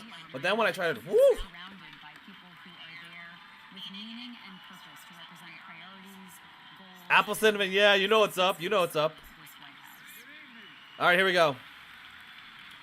I know. Okay, if he calls for a ceasefire, I'm gonna be surprised. If I were smart, I'd go home now.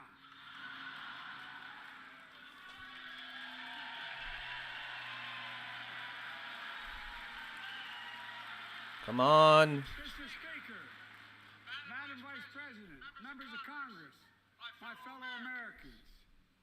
In January 1941, Franklin Roosevelt came to this chamber to speak to the nation. And he said, I address you at a moment unprecedented in the history of the Union. Hitler was on the march. War was raging in Europe.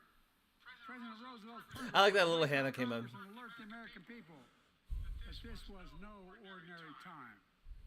Freedom and democracy were under assault in the world. Tonight, I come to this same chamber to address the nation. Now, it's we who face an unprecedented moment in the history of the Union. And yes, my purpose tonight is to wake up the Congress and alert the American people that this is no ordinary moment either. Not since President Lincoln and the Civil War have freedom and democracy been under assault at home as they are today. What makes our moment rare is that freedom and democracy are under attack both at home and overseas at the very same time. Overseas, Putin of Russia is on the march, invading Ukraine and sowing chaos throughout Europe and beyond. If anybody in this room thinks Putin will stop at Ukraine, I assure you he will not.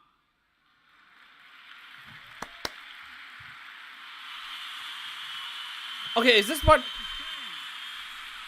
not holding up American values? I'm curious as to your opinion why. Stop Putin. Ukraine can stop Putin if we stand with Ukraine Yeah, they need support. and provide the weapons. I like she was gonna like sit down, but then she had to like stand back up. Yeah, so support for Ukraine has been falling in America. I think it's now down to 50. It's down to 50%. That is all Ukraine is asking. They're not asking for American soldiers. In fact, there are no American soldiers in the war in Ukraine, and I'm determined to keep it that way. But now, That's why nuclear weapons are a good deterrent. Ukraine is being blocked by those who want to walk away from our world leadership. Wasn't long ago when a Republican president named Ronald Reagan thundered, Mr. Gorbachev, tear down this wall. Now,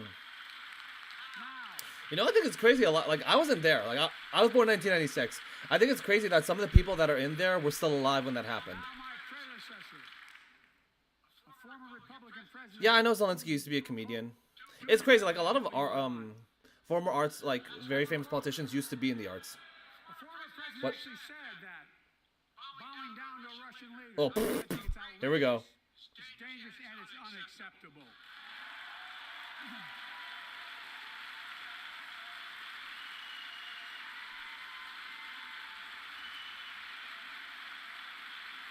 America is a founding member of NATO, the military alliance of democratic nations, created after World War II to prevent war and keep the peace. Today, we've made NATO stronger than It was founded.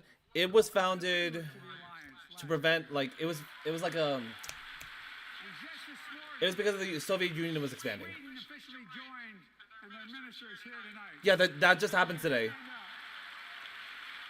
With Sweden and Finland now in the game, now Russia has to contend with those two other nations. Now there's a bigger landmass that he has to worry about. And they know how to fight.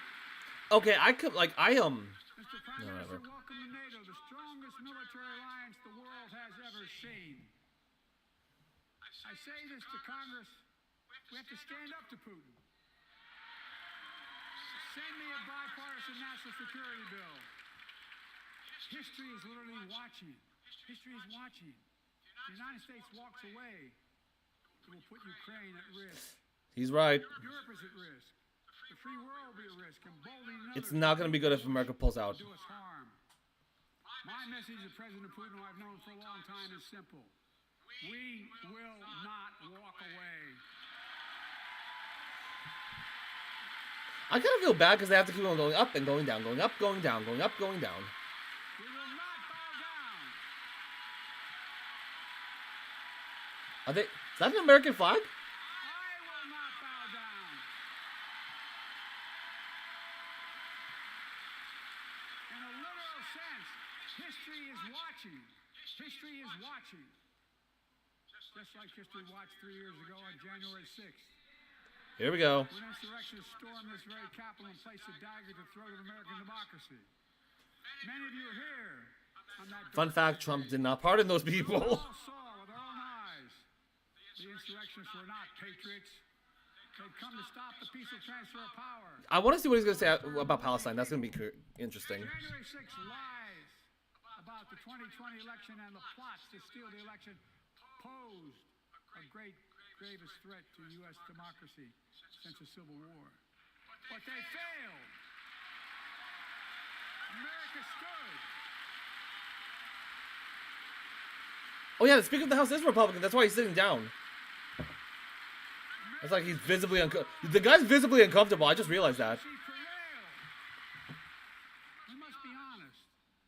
The threat to democracy must be defended. My predecessor and some of you here seek to bury the truth about January 6th. Ooh. I will not do that. This is the moment to speak the truth and to bury the lies. Here's the simple truth. You can't love your country only when you win.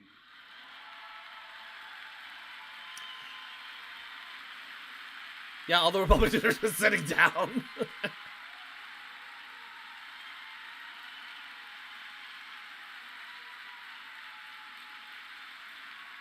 I've done ever since being elected to office, I ask all of you without regard to party to join together and defend democracy.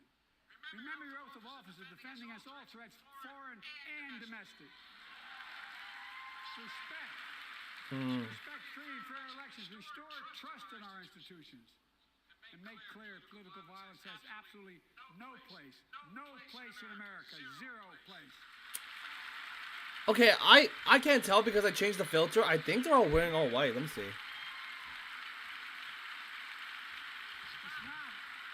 not hyperbole to suggest history is watching.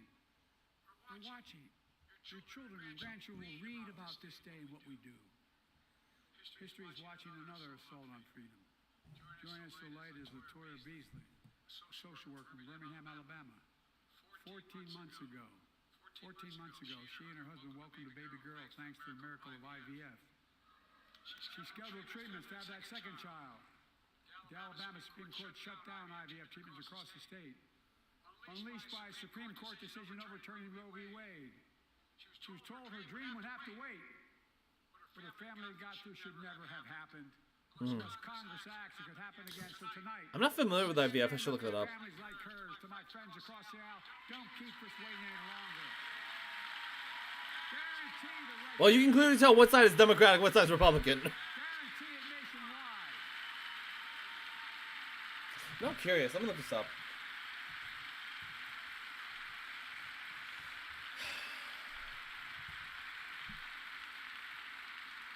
Like most Americans, I believe Roe v. Wade got it right.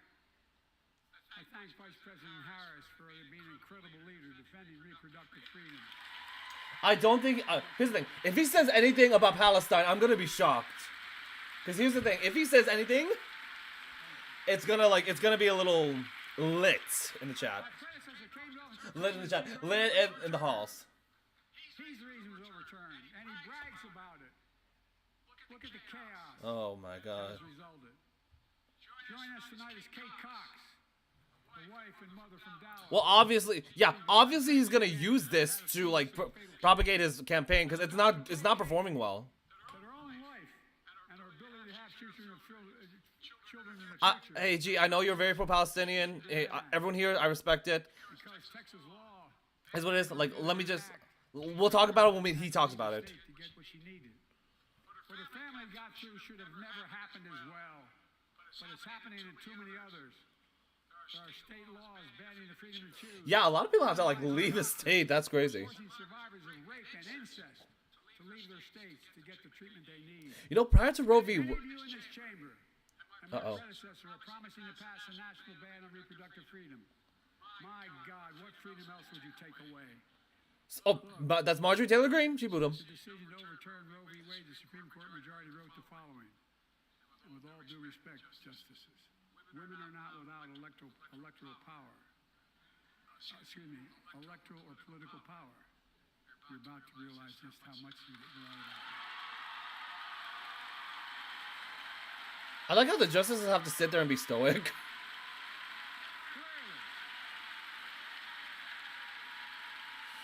I don't know. I mean, when it came to the abortion thing, I mean, it was a hot topic. That's why the midterms kind of went south for the Republicans.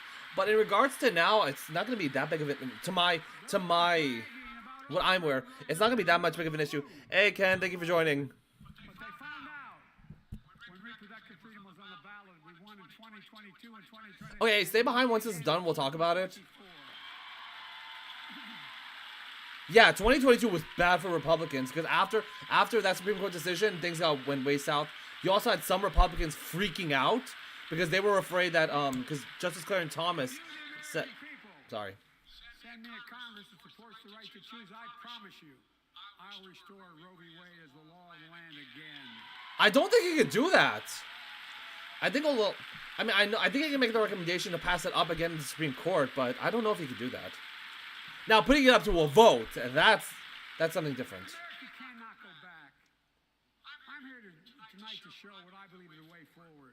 You know, I'm curious. Hey, G-Chang, I'm curious about your opinions because you said 4 years ago next week, Hold up. before I came to office, the country was hit by the worst pandemic and the worst economic crisis in a century. Remember the fear, record losses, remember the spikes in crime and the murder rate, raging virus. Yeah, that was not good. 1 million American lives of loved ones, millions left behind. A mental health crisis of isolation and loneliness. The president, my predecessor, failed the most basic presidential duty that he owes to American people, the duty to care. Yeah, it's. I think that's unforgivable. I came to office determined to get us through one of the toughest periods in the nation's history. We have. It doesn't make new, but in news in 1,000 cities and towns, the American people are writing the greatest comeback story never told. I will give him this. The recovery was actually really good. It could have been worse, but he did a decent job. So let's tell the story here. Tell it here and now. America's comeback is building the future of American possibilities. Building an economy from the middle out and the bottom up, not the top down. Investing in all America, in all Americans, to make sure everyone has a fair shot. We leave no one behind. The pandemic no longer controls our lives. The vaccine has saved us from COVID. I will say this though, under the Trump administration, they pushed that out as quick as they could. Setback and the comeback. That's what America does. That's what America does. I think Warp Speed. I think that's what he called it. Operation Warp Speed. So Operation Warp Speed, President Trump kicked it off. I'm hearing the economy's on the brink. Now our economy is literally the envy of the world. 15 million new jobs in just 3 years. Yeah, Warp Speed. A record. You know, when people mention jobs, it's A 50-year low. if he talks about inflation, I'm gonna be curious. 16 million Americans are starting small businesses. Each one is a little act of hope. I wouldn't be surprised if tomorrow he gets called out on it because Small business growth for Black and Hispanics and Asian Americans. 800,000. yeah, that's what ends up happening. Someone comes in and he removes it. I'm willing to, hey Anna, welcome. You know, I am so willing to bet. I'm willing to bet he might even talk about Palestine at this point. Health insurance today. More people have health insurance today than ever before. The racial wealth gap is as small as it's been in 20 years. Really? Wages keep going up, inflation keeps coming down. Inflation has dropped from 9% to 3%, the lowest in the world, and tending lower. You can see. Well, Speaker of the House is like, nope, that's wrong. The landing is and will be soft. And now, instead of importing foreign products and exporting American jobs, we're exporting American products and creating American jobs. That's a good line. Here in America, where they belong. I would hate to be on the Democratic side. You gotta stand up, you gotta stand down, you gotta stand up, you gotta stand down. And it takes time, but the American people are beginning to feel it. Consumer studies show consumer confidence is soaring. Really? Hold up. Buy America has been the law of the land since the 1930s. Consumer confidence. Past administrations, including my predecessor, including some Democrats as well in the past. I love how he's not going to mention his name. Buy America. Not anymore. On my watch, federal projects that you fund, like helping build American roads, bridges, and highways, will be made with American products and built by American workers. Ji-Chang, I'm curious. Are you pro-Trump? Just curious. Good paying American jobs. You know, it's interesting because like most of the speech is geared towards his re-election campaign. The United States is investing more in research and development than ever before. During the pandemic, Hold up. the shortage of semiconductors, chips, that drove up the price of everything from cell phones Talk about to it. automobiles. And by the way, we invented those chips right here in America. Well, instead of having to import them, private companies are now investing billions of dollars to build new chip factories here in America. Say it. Creating tens of thousands of jobs. I have a feeling this might. Many of those jobs paying $100,000 I have a feeling this might go into Taiwan. college degree. I'm gonna be surprised if he's talking about Taiwan. Hey, thank you for those. Hey, dude, I just realized I forgot to get back to you. I apologize. Yeah, dude. Yeah, I'm free next week. Next Monday, message me. I'm down for an all-day workout. Let's do that. Are you down? Sector investment in clean energy, advanced manufacturing, creating tens of thousands of jobs here in America. If you're still on here, thank you for the rose. Thank you. You know, between the border of Nevada and Mexico, Nevada and I forgot what the state it was. They have found the largest lithium deposit. 1,000 new projects have been announced all across your communities.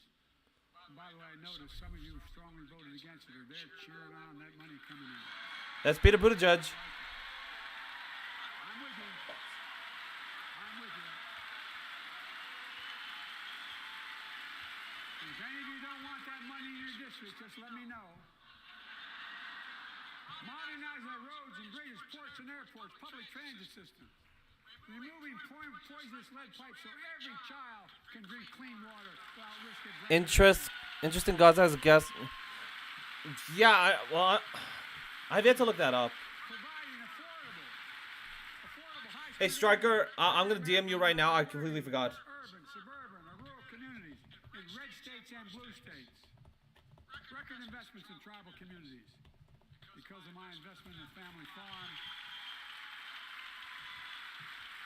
Yeah, this is definitely geared towards his re-election campaign because he keeps mentioning bipartisan, together, but he won't mention President Trump's name. they're able to stay in the family for those farms and their children and grandchildren won't have to leave home to make a living.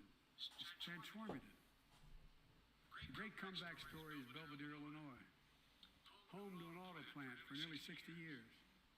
Before I came to office, the plant was on its way to shutting down. Thousands of workers feared for their livelihood. I'm familiar with USS Liberty. We'll talk about it later. Then I was elected to office and we raised the I don't mean to shut you off. I'm just like focusing on this right now. We'll talk about it later. UAW worked like hell to keep the plant open and get these jobs back, and together we succeeded.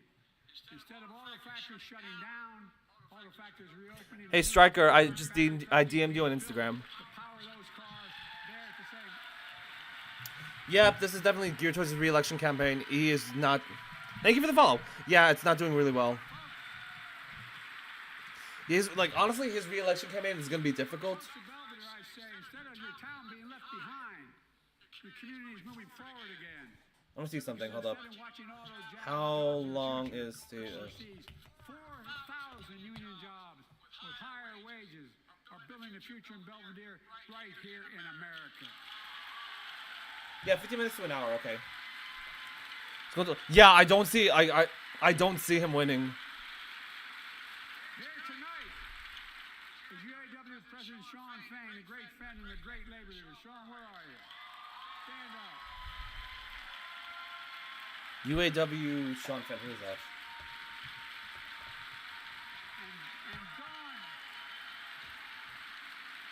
And Dawn Sim, a third generation worker. Labor Union. Okay. UAW worker at Belvedere. Sean, I was proud to Yeah, it's all over TikTok, man. line. And today, Dawn has a good job in her hometown, providing providing stability for a family and pride and dignity as well. Showing once again, Wall Street didn't build America. They're not bad guys. They didn't build it, though. The middle class built the country, and unions built the middle class.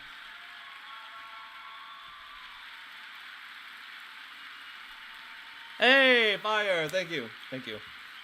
And thank you for the dinosaur. Thank you, thank you, thank you. I say to the American people, when America gets knocked down, we get back up. I'll give him that. We keep going. That's America. Hey, thank you, thank you, thank you. That's you, the American people. Oh, wow. Thank you. Thank you for the donations. Awesome, awesome, awesome. Our future is bright. It's because of you that tonight we can Ooh, proudly say this is the most donations I've ever got. Thank you so much. strong and getting stronger. Okay. Well, he's good at his speeches. I'll give him that.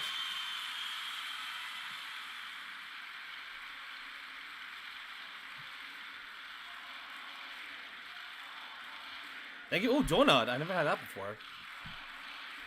4 more. Tonight, I want to Let him finish, damn. future of possibilities that we can build together. A future where the days of trickle-down economics are over, This. Oh. and the wealthy and the biggest corporations. Oh my God. I forgot to write down notes. Oh my God. And by the way, Trickle down economics. We gotta talk about that. a state that has more corporations invested than every one of your states in the state of the United States combined. And I represented for 36 years. I'm not anti-corporation, but I grew up in a home where trickle-down economics didn't put much in my dad's kitchen. There is no official term for trickle down economics. Turn things around so middle class does well. When they do well, the poor go way up and the wealthy still do very well. We all do well. And there's more to do to make sure you're feeling the benefits of all we're doing. Americans pay more for prescription drugs than anywhere in the world. Prescription drugs? It's wrong, and I'm ending it. Oh, that might be. He might be doing a price ceiling. Price ceiling. So that's something good to talk about. So with price ceilings, it's more like you will not go above this amount. There's a law that I propose and sign. Not like a minimum wage, but a maximum wage. That's the best way to describe it. Voted for it. We finally beat Big Pharma.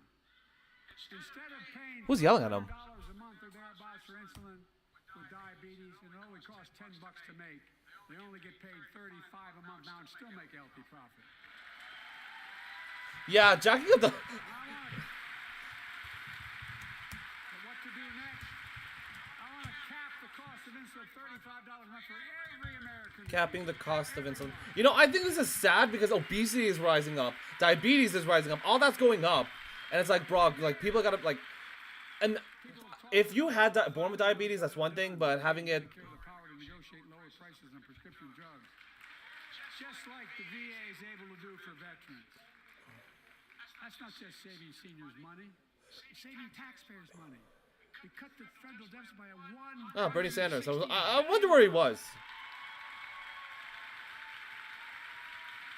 Because Medicare will no longer have to pay those exorbitant prices to Big Pharma. This year, Medicare is negotiating lower prices for some of the costliest drugs on the market to treat everything from heart disease to arthritis. It's now time. Thank you for the hearts. Thank you for the hearts. Power to negotiate lower prices for 500 different drugs over the next decade. Yeah, Striker, check out the DM. Or if you. Ooh, okay, DM. I saw it. And they'll still be extremely profitable. Will not only save lives, it will save taxpayers another $200 billion.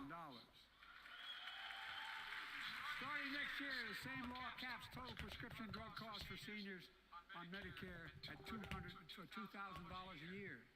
Even for expensive cancer drugs that cost $10, $12, $15,000. I want to cap prescription drug costs at $2,000 a year for everyone. Yeah, so apparently a lot of his policies are geared towards price ceilings at this point. Yeah, you're right, man. A lot of the fake foods, cancers are rising up significantly. Fly to Toronto, Berlin, Moscow. And even Moscow probably. Slip up. Bring your prescription with you, and I promise you, I'll get it for you for 40% the cost you're paying now. Same company, same drug, same place. How much time has passed? Folks, the Affordable Care Act, The old Obamacare. Oh, he's not gonna talk about it. Big deal.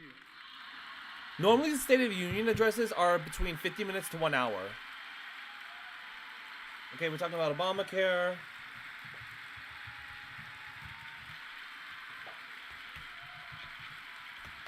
Over 100 million of you can no longer be denied health insurance because of pre-existing condition.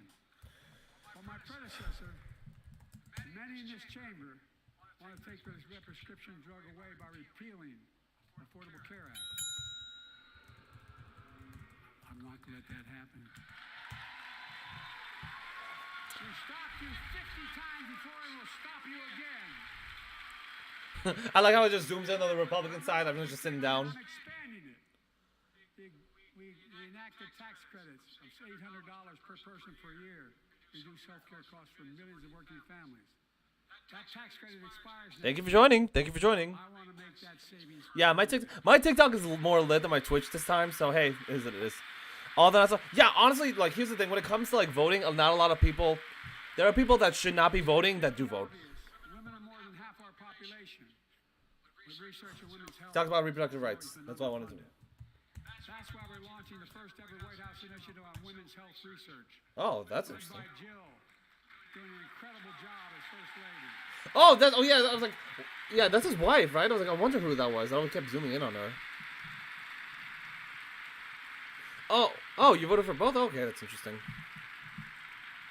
You're not the only one. Pass my plan for $12 billion to transfer women's health research and benefit millions of lives all across America. I know the cost of housing is so important to you. Oh, housing. Inflation keeps coming down, mortgage rates will come down as well. And the Fed acknowledges that. But I'm not waiting. I want to provide an annual tax credit that will give Americans $400 a month for the next 2 years as mortgage rates come down. Sorry. To put toward their mortgages when they buy their first home or trade up for a little more space. Just for 2 years. Voted for just okay. Hey, I respect it. Yeah, no, I mean I find it interesting. There's a lot of people that like tend to flip flop. There are some people though that stick with the party line, which I'm not cool with. But you gotta flip flop always. There's also eliminating title insurance on federally backed mortgages. When you refinance your home, I don't think he's gonna talk about Palestine. Like it's getting close. It's getting close to the dot. He's not gonna talk about Palestine. we're cracking down on big landlords. God, Using antitrust I saw reports that he was gonna talk about the port that they wanted to build in Gaza. rents. Hey, thank you for the heart. Thank you for the heart. Get federally financing, which is already helping Yeah, build he was gonna talk about like I saw reports. He's gonna talk about Gaza. housing units nationwide. Uh-oh. Now Nah. pass and build and renovate 2 million affordable homes and bring those rents down.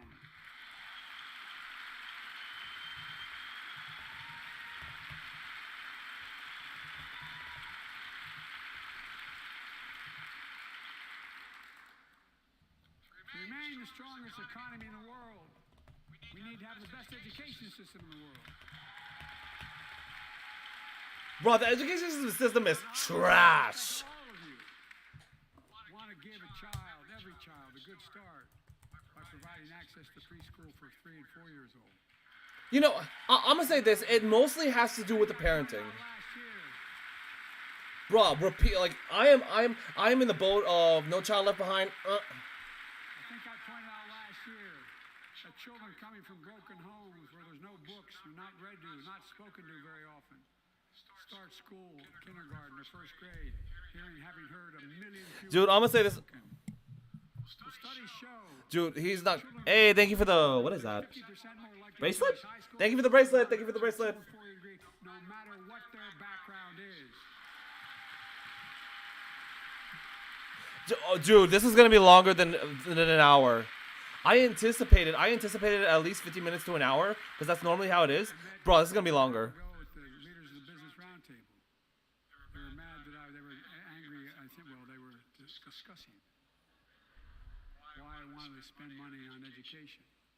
I pointed out to them, as vice president, I met with over, I think it was 182 of those folks. Don't hold me the exact number. And I asked them what they need most. the CEOs. And you've had the same experience. You know, Say a better educated workforce, right? you know, like the issue with education is not the school. Like you cannot keep blowing. In my opinion, you cannot keep blowing money into it. It has to mostly do with the parents. The parents are the big one. Child is one. You also have like opportunities. Like there's so much that goes into it. I should talk about that honestly. Yeah, thank you. Why are you angry with me, provided you We got a lot. the best educated workforce in the world? Oh yeah, dude, I saw that clip. I can't play that clip here on TikTok or on Twitch because I'm gonna get pulled. But yeah, I saw that. That was bad. In summer learning, you see that every child learns to read by third grade.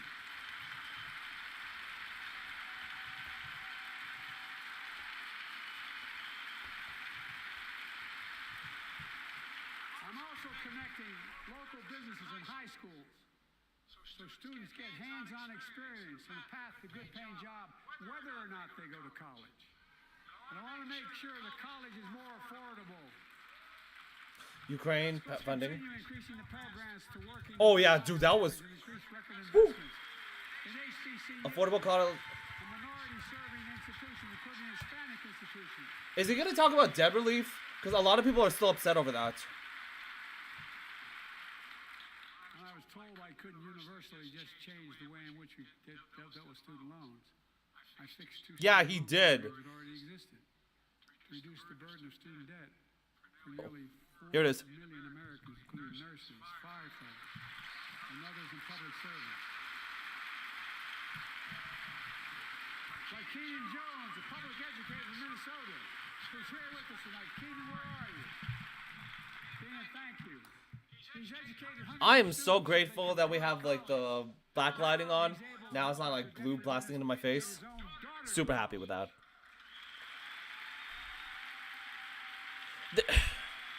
I mean, yeah, we should make college affordable, but my thing, I fall in the camp of there's some people, even with the college structure. believe is good for your economy because folks are now able to buy a home, start a business, start a family. While we're at it, I want to give public school teachers a raise. Okay, yeah, see, no. Sorry. I am down with that. I am down with people getting raises, like especially public educators.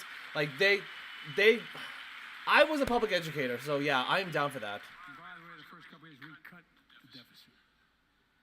Now let me speak to the question of fundamental fairness for all Americans. I've been delivering real results in fiscally responsible ways. We've already cut the federal deficit. We've already cut the federal deficit over $1 trillion. I signed the bipartisan deal. Everybody is laughing at it on the Republican side. Another $1 trillion. Bro, imagine like being on the Democratic side, you have to keep standing up and sitting down, standing up, sitting down. I'd be sick of it. Making big corporations very wealthy. Some public school teachers are overpaid. Yeah, no, dude, like Corbett, you're right. It's crazy. There are some that are so underpaid, but you have some administrators that are paid in the six-figure mark. It is ridiculous. No, I 100% agree. Teachers do not make enough money to deal with the insane. You know, I'm gonna talk about that. Teachers have to deal with crazy ass students. Share in taxes. Wealthy fair share taxes. A fair tax code is how we invest things to make this country great. I want to see what he says. For education, defense, and so much more. I did my taxes. I'm happy. I'm getting my refund next week. Administration enacted a $2 trillion Oh, dude, not even just bad manners. They're. I got stories. Just stand by after this. I got stories. the biggest corporation and exploded. Bro, why would you boo that? They added more to the national debt than any presidential term in American history. 100K.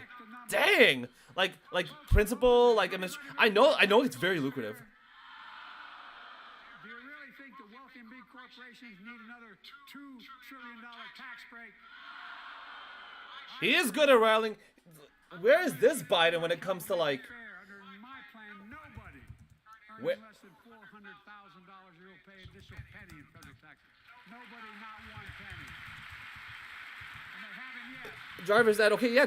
Oh, you had driver's ed. Oh well. Okay, where I'm from, like that wouldn't fly. But Tax credit I passed during the pandemic cut taxes for millions of working families. yeah, he is reading the script pretty well. This is pretty good. This is a good. Like, shout out to the person who's doing this. This is a good script. Credit. Marco Rubio's just like, bro, really? So hungry in this country. Yeah, they don't have money. I feel bad. The way to make the tax code fair is to make big corporations and the very wealthy begin to pay their fair share. Remember in 2020, Why would you boo that? That's a optics, people, ladies and gentlemen, optics. and paid zero in federal income tax. Zero. Not anymore. Yeah, no, dude. Look, it's like Thanks to the law I wrote and we signed, big this companies isn't long. pay a minimum of 15%. But that's still less than working people pay in federal taxes. It's time to raise corporate minimum tax to at least 21%. Damn, corporate tax of. Corporations finally begins to pay their fair share. Sorry. Also honoring tax breaks for big pharma, big oil, private jets, massive executive pay when it's only supposed to be $1 million that could be deducted. They can pay them $20 million if they want, but deduct $1 million. End it now. You know, there are 1,000 billionaires in Trump over, dude. I'm not kidding you. There's so many people that want Trump over Biden. It's ridiculous. People that are Democrat, like I've seen people that are pro-Palestinian. 8.2%. I've seen pro-Palestinian. Yeah, I've seen pro-Palestinian people actually prefer Trump over Biden. I mean, I have my thoughts on it, but I wanted to ask you. Yeah, no, seriously. I've seen people that do not like Biden. This is the argument that I've seen. Because he's so undecisive as to who he's going to support, that undecisiveness is actually making things way worse. I don't get people who like Trump a creep. Is that a mistake? You know what that would raise? I would, G-Chang, I would honestly argue that not necessarily it's a complete mess, but it's like, it's getting there. What that could do for America. Country is different. I don't like Biden. A lot of people don't. Like, here's the thing. I'm going to say this after this is done. A lot of people don't like him. That's why his speech is geared towards re-election. Choose between working and taking care of their sick family members. Yeah, you know, this is one thing I've noticed. The one thing I've noticed is that this is campaign promises. And people living with disabilities, so they can Country's different. Oh, yeah. No, you're fine. caregivers can finally get the pay they If you're here, give me a follow. If you haven't, give me a follow. Heart, donation, whatever you want. Whatever you want. Try smart diplomatic. Many of my friends on the other side Partially his fault. Some of the conflicts are also. Yeah, no, like I will admit, like some of his. He went to North Korea. Yeah, Trump did go to North. That's the one thing I give Trump credit for. He went to North Korea to try to settle things down. Social Security on the chopping block. What? Oh. Yeah, dude. Who? the working people, the working people who built this country, pay more into Social Security than millionaires and billionaires do. It's not fair. They will always find a loophole. Ways to go. How you see public teacher salary? I wouldn't suggest Googling it because I've heard of stories of like, there have been like, well, I've seen TikToks. Oh no, you guys don't want another $2 trillion tax cut? I kind of thought that's what your plan was. Oh. Look at the guy in the back. I'm shutting up. Another $2 trillion to the super wealth. That's good to hear. I'll protect and strengthen Social Security. He's good at reading the room. I gotta give that to them. He's good at reading the room. Yeah, public teacher salary. So I've seen people like on TikTok argue that I saw teachers delivering pizzas. I've saw teachers doing OnlyFans, attempt to recompensate. Now, okay, here, if you're a public educator doing that, you're dumb, because your students are gonna find that. Cracking down on corporations engaged in price gouging and deceptive pricing, from food to healthcare to housing. Yeah, these are all campaign talking points. Companies think you won't notice if they change the size of the bag and put a hell of a lot fewer, same size bag, put fewer chips in it. No, I'm not joking. It's called shrinkflation. Pass Bobby Casey's bill and stop this. Pass what bill?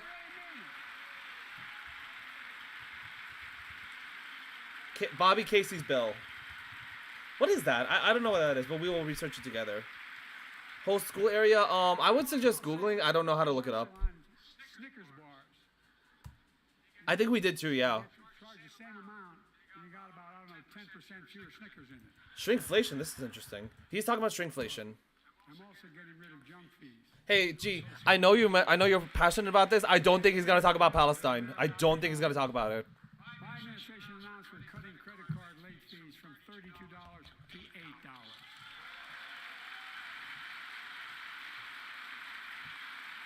Banks and credit card companies are allowed to charge what it costs them to instigate the collection. Oh, dude, I know some people in my school, in high school, they were balling in money. They don't like it. Credit card companies don't like it. But I'm saving American families $20 billion a year with all the junk fees I'm eliminating. Elimination of junk fees. Okay, let's write that down. Elimination. That's why the banks are so mad. It's $20 billion in profit. I'm not stopping there. My administration proposed rules to make cable, travel, utilities, and online ticket sellers tell you the total price up front, so there are no surprises. No surprises It matters. for total costs. And so does this. In November, my team began serious negotiation with a bipartisan group of senators. The result was a bipartisan bill with the toughest set of border security reforms. Oh, he's talking about border security now. This is gonna be good. You think so? Yeah, Republicans aren't happy with that. Like that bill, huh? That conservatives got together and said it was a good bill? I'll be darned. That's amazing. That bipartisan bill would hire 1,500 more security agents and officers, 100 more immigration judges, help tackle the backload of 2 million cases, 4,300 more asylum officers, and new policies so they can resolve cases in 6 months instead of 6 years now. Policies to resolve border cases. I mean, yeah, like, you know, get... Oh, hold on, no. I'm not inactive, We are not inactive on this chat. I'm here, you know. 100 more high-tech drug detection machines. Drone detection. Significantly increase the ability to screen and stop vehicles smuggling fentanyl into America. That's killing thousands of children. This bill would save lives. And bring order to the Fentanyl crisis, okay. It will also give me and any new president new emergency authority to temporarily shut down the border and the number of migrants at the border. Whoa! The Border Patrol Union has endorsed this bill. The Federal Chamber of Commerce is... That was... Staying low. Look at the facts. Hold up. I know... Shutting down the border under emergency powers? Okay, that's... I know you know how to read. Dang! I don't think... Did Trump ever recommend that? I don't... Yeah, no, like, that's what he just said. I don't think even Trump recommended that. For a majority in the House and Senate would endorse the bill as well. A majority right now. But unfortunately, politics has derailed this bill so far. I'd be surprised if he would. Predecessor called members of Congress in the Senate to demand they block the bill. He feels political win. He viewed it as a political win for me and a political loser for him. It's not about him. It's not about me. I'd be a winner. Not really. Damn, Marjorie Taylor Greene. God damn. What did she say? Lincoln. Girl, maintain your professionalism. Damn. Was killed by an illegal. That's right. But how many? Whoa. Ooh. You want to know why I'm saying oh? That's the first time he didn't say undocumented. He said illegal immigrant. But look, if we change the dynamic at the Twitch, don't pull my account. Please don't pull my account. people pay these smugglers $8,000 to get across the border. Yep, coyotes. They know if they get by and let into the country, it's 6 to 8 years before they have a hearing. And it's worth taking the chance of the $8,000. But I can't hear. What is she yelling? 6 months, 6 weeks. The idea is it's highly unlikely that people will pay that money and come all that way knowing that they'll... Yeah, dude, like, I'll be honest with you. I was a school year teacher. That was my first salary. It was pretty good. But I'll be honest with you, man. It wasn't worth the money. It was not worth the money. My Republican friends owe it to the American people. Get this bill done. We need to act. So here's the thing. When it comes to these bills, they'll push the bill, but they'll put stuff in it. And then when they reject it, then they're like, oh, well, you didn't want this.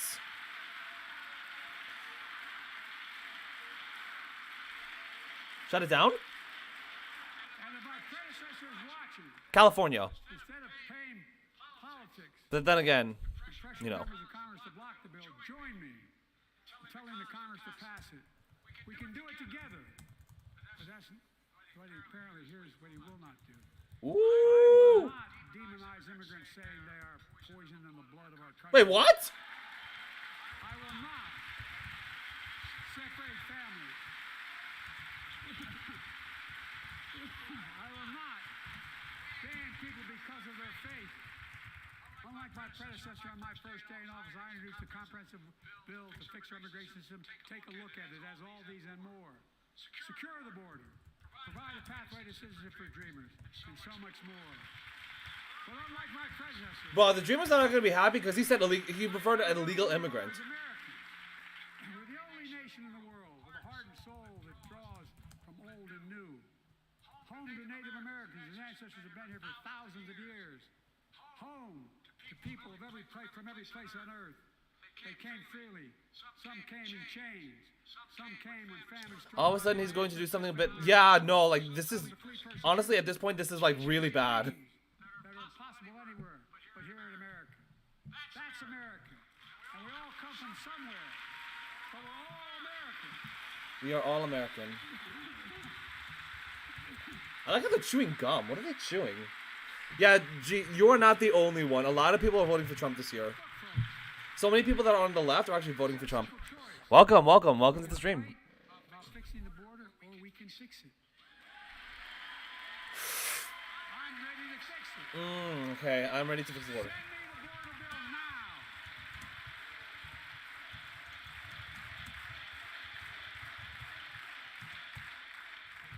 A transformational moment in history happened 59 years ago today in Selma, Alabama. Yeah, Corbin, I'm right with you. It's gonna happen. This bridge, named after the Grand Dragon of the Ku Klux Klan, to claim their fundamental right to vote. They were beaten, they were bloody, and left for dead. Our late friend and former colleague John Lewis was on that march. We miss him. I'm gonna turn it like this. I think the green makes it look nice. Okay, yeah, of course you have to stand up for that one. Joining us tonight, our other marchers, both in the gallery and on the floor, including Betty Mae Fikes, known as... I hope not. I hope she's not in Clinton. Daughter of gospel singers and preachers, she sang songs of prayer and protest on that bloody Sunday to help shake the nation's conscience. 5 months later, the Voting Rights Act passed and was signed into law. Man, this is a long State of the Union address, honestly. Thank you. Gee, if you're still on here, I don't think he's gonna talk about Palestine. I don't think he's gonna talk about Palestine. I do not see him talking about it. He's not gonna talk about it. But 59 years later, our forces taking us back in time. Voter suppression, What? What is? election subversion, unlimited dark money, extreme gerrymandering. John Lewis is a great friend to many of us here. But if you truly want to honor him and all the heroes who march with him, then it's time to do more than talk. Pass the Wait, Corbin, are you asking me or are you asking Ji-Chong? John Lewis Voting John Lewis Voting Right Act. Right Act. Let's look that up after this.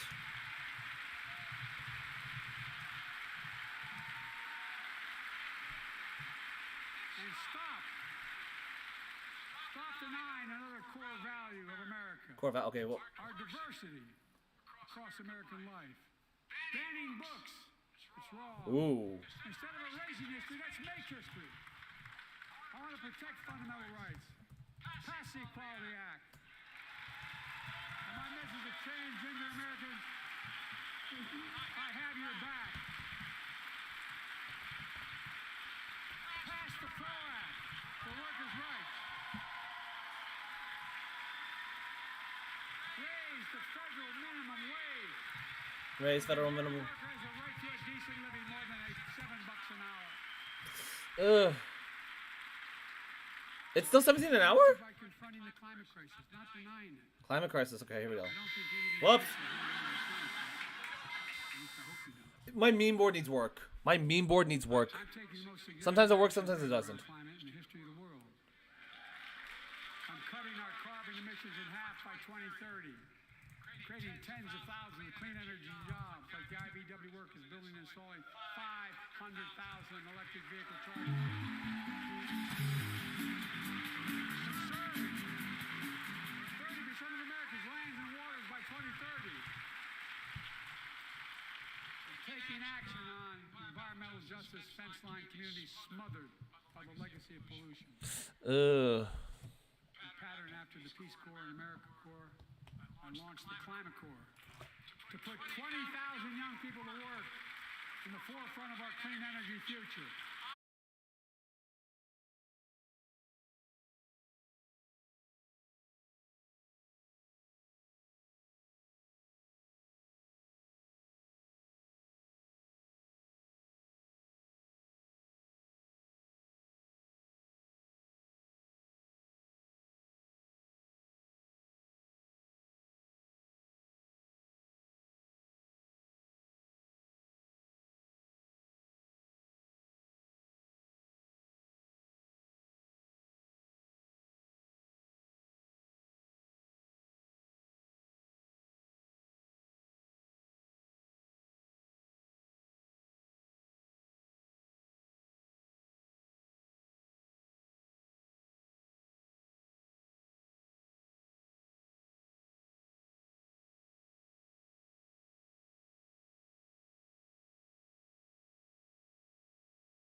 Okay, that was quick. Nice. I want to see. We made the largest investment in public safety ever. Last year, the murder rate saw the sharpest decrease in history. Violent crime fell to one of its lowest levels in more than 50 years. We are back. We are back. We are back online. Have helped cities invest in more community police officers, more mental health workers, more community violence intervention. Give communities the tool to crack down on gun crime, retail crime, and carjacking.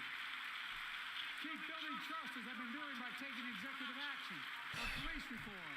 Police. And calling for it to be the law of the land. Directing my cabinet to review the federal classification of marijuana and expunging thousands of convictions for the mere possession, because no one should be jailed for simply using or have it on their record. Okay. I'm down with that. Crimes of domestic violence. I'm ramping up the federal enforcement of the Violence Against Women Act that I proudly wrote when I was a senator, so we can finally end the scourge against women in America. He just said marijuana. Wait, okay, I'm confused. Did he say marijuana illegal or marijuana legal? I could be hearing other things. With us tonight is Jasmine. His 9-year-old sister Jackie was murdered with 21 classmates and teachers in elementary school in Uvalde, Texas.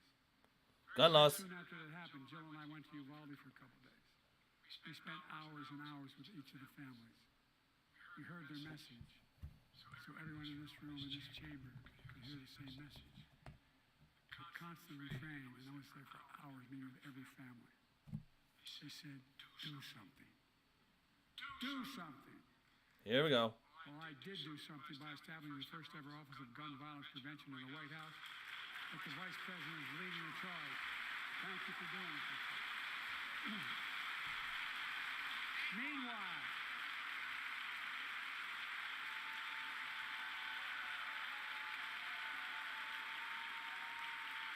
Gun violence. Okay. my predecessor told the NRA he's proud he did nothing on guns when he was president. No, he did something. No. Trump did something on guns. After another shooting in Iowa recently, he said, when asked what to do about it, he said, just get over it. There's his quote, just get over it. We're gonna look that up. Stop it. Stop it, stop it, stop it. Dude, I'm not gonna. I'm gonna tell you this up front, and this is what I'm predicting. I'm not holding my breath. I don't think he's gonna say anything about Palestine. Gun safety law in nearly 30 years because of this Congress. We now must beat the NRA again. I'm demanding a ban on assault weapons and high-capacity magazines. Ban assault weapons. Hi. Yes, universal background checks. None of this. None of this. I taught the Second Amendment for 12 years. None of this violates the Second Amendment or vilifies responsible gun owners. Doesn't vilify. All right, bye Corbin. Thank you for joining. At home, we're also crisis abroad, including in the Middle East. Oh, hey, here we go. Here we go. I know the last 5 months have been gut-wrenching for so many people. Yeah. For the Israeli people, for the Palestinians. Here we go. And so many here in America. This crisis began on October 7th with a massacre by a terrorist group called Hamas, as you all know. Sorry. Innocent Didn't mean to press that. people, women and girls, men and boys. That was such a wrong bad timing. After enduring sexual violence. The deadliest day for the Jewish people since the Holocaust. 250 hostages taken. Here in this chamber tonight are families whose loved ones are still being held by Hamas. I pledge to all the families that we will not rest until we bring every one of your loved ones home. We also... Okay, hostages coming back home. Okay, I think everybody should please have Republicans stand up for that. Please at least stand up for that. At least the Speaker of the House is standing up for that. We will also work around the clock to bring home Evan and Paul, Americans being unjustly detained by the Russians and others around the world. Israel has a right to go after Hamas. Hamas ended this conflict by releasing hostages, laying down arms, could end it by releasing the hostages, laying down arms, and surrendering those responsible for October 7th.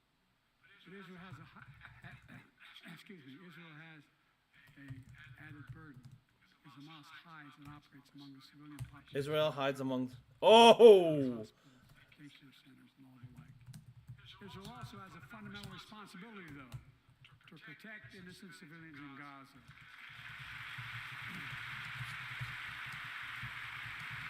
I will be right back. I'll be right back. Has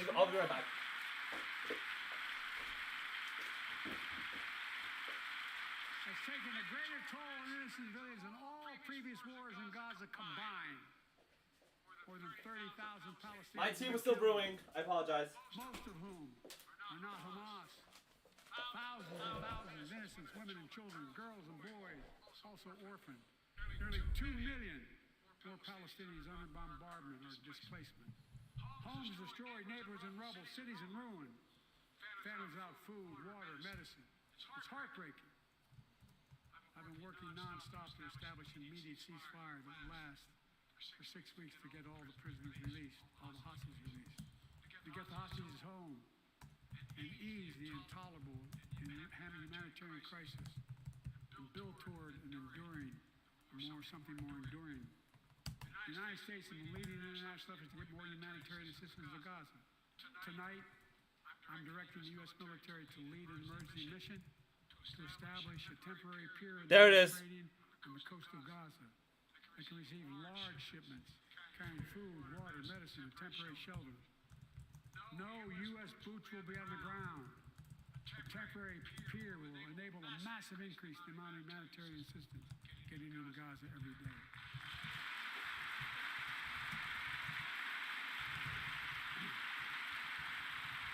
And Israel must do its part. Israel must allow more aid into Gaza to ensure humanitarian workers aren't caught in the crossfire. They're announcing they're going to have a crossing in northern Gaza. The leadership of Israel, I say this. Humanitarian assistance cannot be a secondary consideration. Oh boy. Protecting and saving innocent. We got a lot to talk about. As we look to the future, the only real solution to the situation is a two-state solution over time. Two-state solution. Okay. Oh jeez. Ugh. I know a lot of people that are pro-Palestine ain't gonna like that. And I say this as a lifelong supporter of Israel. My entire career, no one has a stronger record with Israel than I do. Filipino. Any of you here. Filipino. I'm the only American president to visit Israel in wartime. But there is no other path that guarantees Israel's security and democracy. There is no other path that guarantees that Palestinians can live in peace with peace and dignity. There's no other path that guarantees peace between Israel and all of its neighbors, including Saudi Arabia, with whom I'm talking. Yeah, there was a. Stability in the Middle East also means containing the threat posed by Iran. Ooh. That's why I built a coalition of more than a dozen countries to defend international shipping and freedom of navigation in the Red Sea. I've ordered strikes to degrade the Houthi capability and defend U.S. forces in the region. As Commander-in-Chief, I will not hesitate to direct further measures to protect our people and military personnel.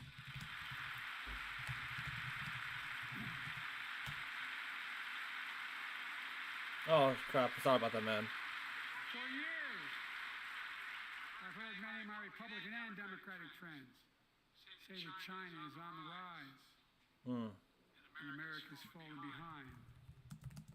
They got it backwards. I've been saying it for over 4 years, even when I wasn't president. America's rising. We have the best economy in the world. And since I've come to office, our GDP is up, our trade deficit with China is down to the lowest. We do have good eyes and hair. And we're standing up against China's unfair economic practices. Okay, yeah, you have some Republicans standing up for that. Peace and stability across the Taiwan Straits. Ooh. I've revitalized our partnership and alliance in the Pacific. India, Australia, Japan. There we go, something up my alley. Pacific Islands. I've made sure that the most advanced American technologies can't be used in China, not allowing the trade in there. Frankly, for all this tough talk on China, it never occurred to my predecessor to do any of that. I want competition with China, not conflict. Competition. We're in a stronger position to win the conflict of the 21st century against China than anyone else, for that matter, than any time as well. Here at home, I've signed over 400 bipartisan bills. There's more to pass my unity agenda. Unity agenda. Strengthen penalties on fentanyl trafficking. You don't want to do that, huh? Pass bipartisan privacy legislation to protect our children online. Harness the promise of AI to protect us from peril. Ban AI voice impersonations and more.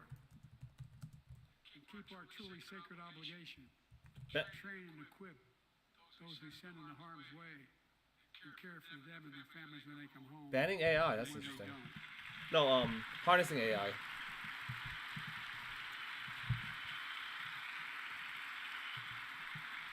That's why the song Support and Help of Dennis, the VA, I signed the PACT Act.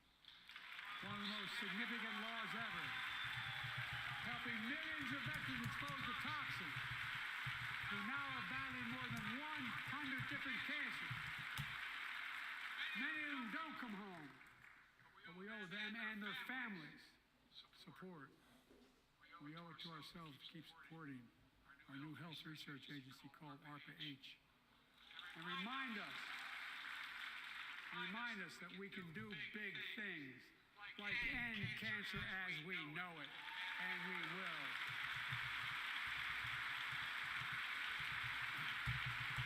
Ending cancer, that's interesting.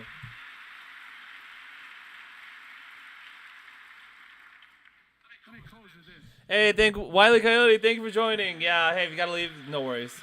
Yeah, I'm gonna stay up. I'm gonna stay up for at least another 30 minutes once this is done and just talk about it quickly. I know you don't want to hear any more, Lindsay, but I gotta say a few more things. I know it may not look like it, but I've been around a while. When you get to be my age, certain things become clearer than ever. I know the American story. Again and again, I've seen the contest between competing forces in the battle for the soul of our nation. Between those who want to pull America back to the past and those who want to move America into the future. My lifetime has taught me to embrace freedom and democracy, a future based on core values that have defined America: honesty, decency, dignity, equality, to respect everyone, to give everyone a fair shot, to give no safe harbor. Now other people my age see it differently. The American story of resentment, revenge, and retribution, that's not me. I was born amid World War II, when America stood for the freedom of the world. I grew up in Scranton, Pennsylvania, Claymont, Delaware, among working-class people who built this country. I watched in horror as two of my heroes, like many of you did, Dr. King and Bobby Kennedy, were assassinated. And their legacy inspired me to pursue a career of service. I left the law firm and became a public defender because my city of Wilmington was the only city in America. Thank you for the follow. Who just followed me? After Dr. Elite Squad Gaming. Thank you for the follow. I really appreciate it, man. I love it. Love it. Love it. Love it. Councilman, almost by accident. I got elected to the United States Senate when I had no intention of running at age 29. I have someone arguing me on TikTok that Vice President of our Russia has a larger fleet than America. Let's not go there. first women vice president.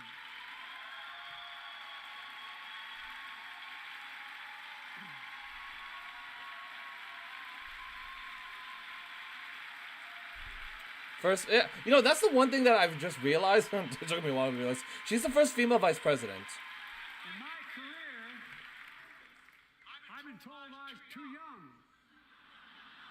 By the way, they didn't let me on the Senate elevators for votes sometimes. Not a joke. Ronald Reagan did a better joke than that. Hold up. I'm too old. Whether young or old, I've always known what endures. I've known our North Star. The very idea of America is that we're all created equal. Deserves to be treated equally throughout our lives. We've never fully lived up to that idea, but we've never walked away from it either. And I won't walk away from it now. I'm optimistic. I really am. I'm optimistic, Nancy.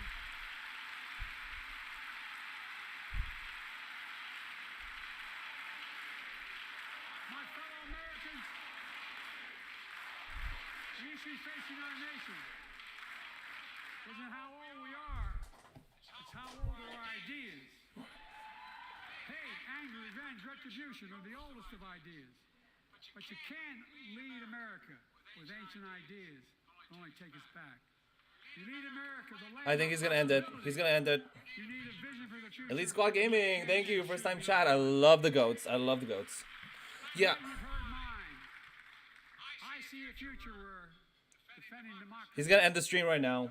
No, end the stream. He's gonna end the State of the Union just right now because this has been going on for about like an hour and 30. Oh, I think he just beat the. I see a future. Okay, yeah, I think he. Oh yeah, no. Don't worry about. Hey, don't worry about it. Everyone on my channel is welcome. You are fine, man. Because I got people on TikTok that are pro Palestine. I'm cool. Like here's the thing, TikTok, Twitch. If you are cool, I am cool. If you start going crazy in the chat, no. What's he talking about? He's talking about the climate crisis. He's wrapping up his speech. I see a country. He's working his way backwards. Yeah. So I took down notes, but he's working his way backwards now. America. Because I believe in America. Dude, he talked about everything. I wrote it all down though. You're the reason we've never been more optimistic about our future than I am now. No, normally State of the Union addresses are recaps of what he did, and he did.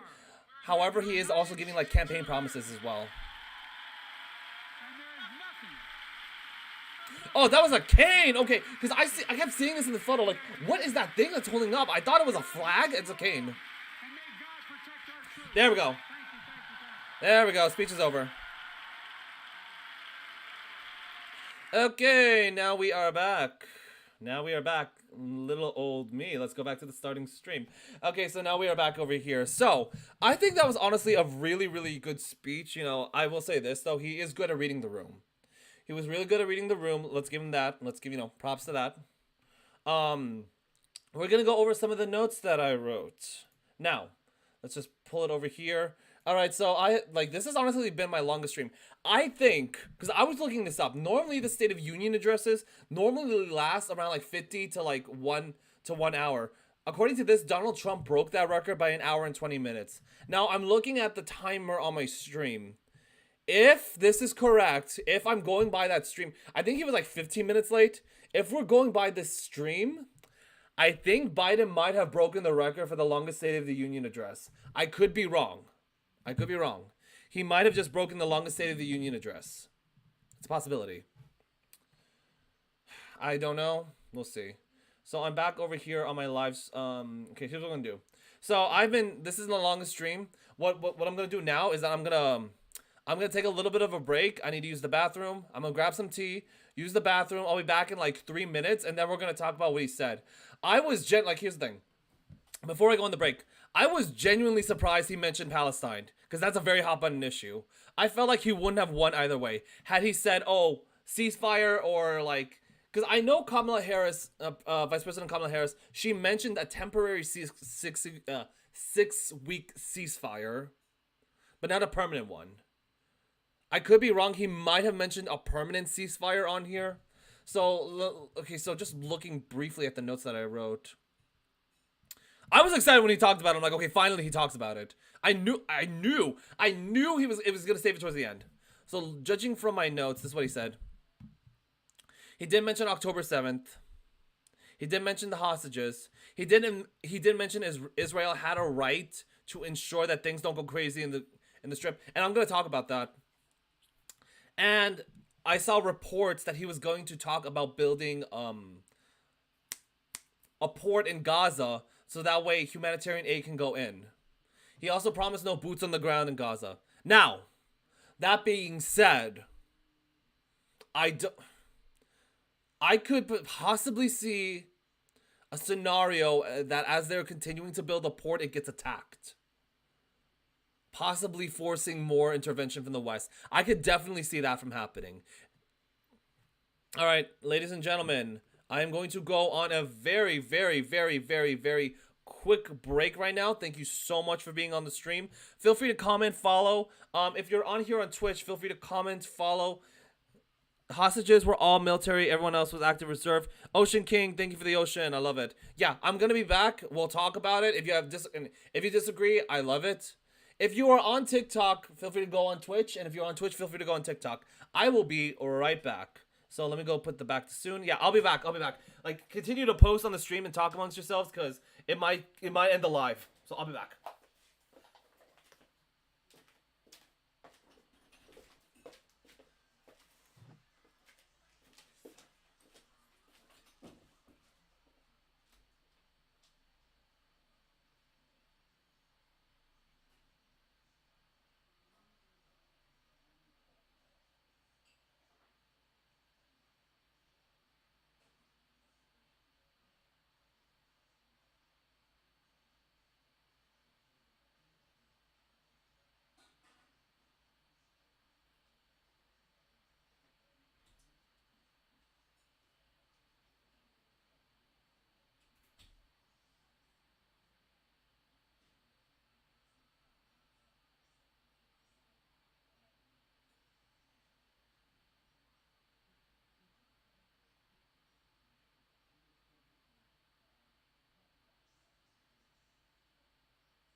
Alright, TikTok, I am back.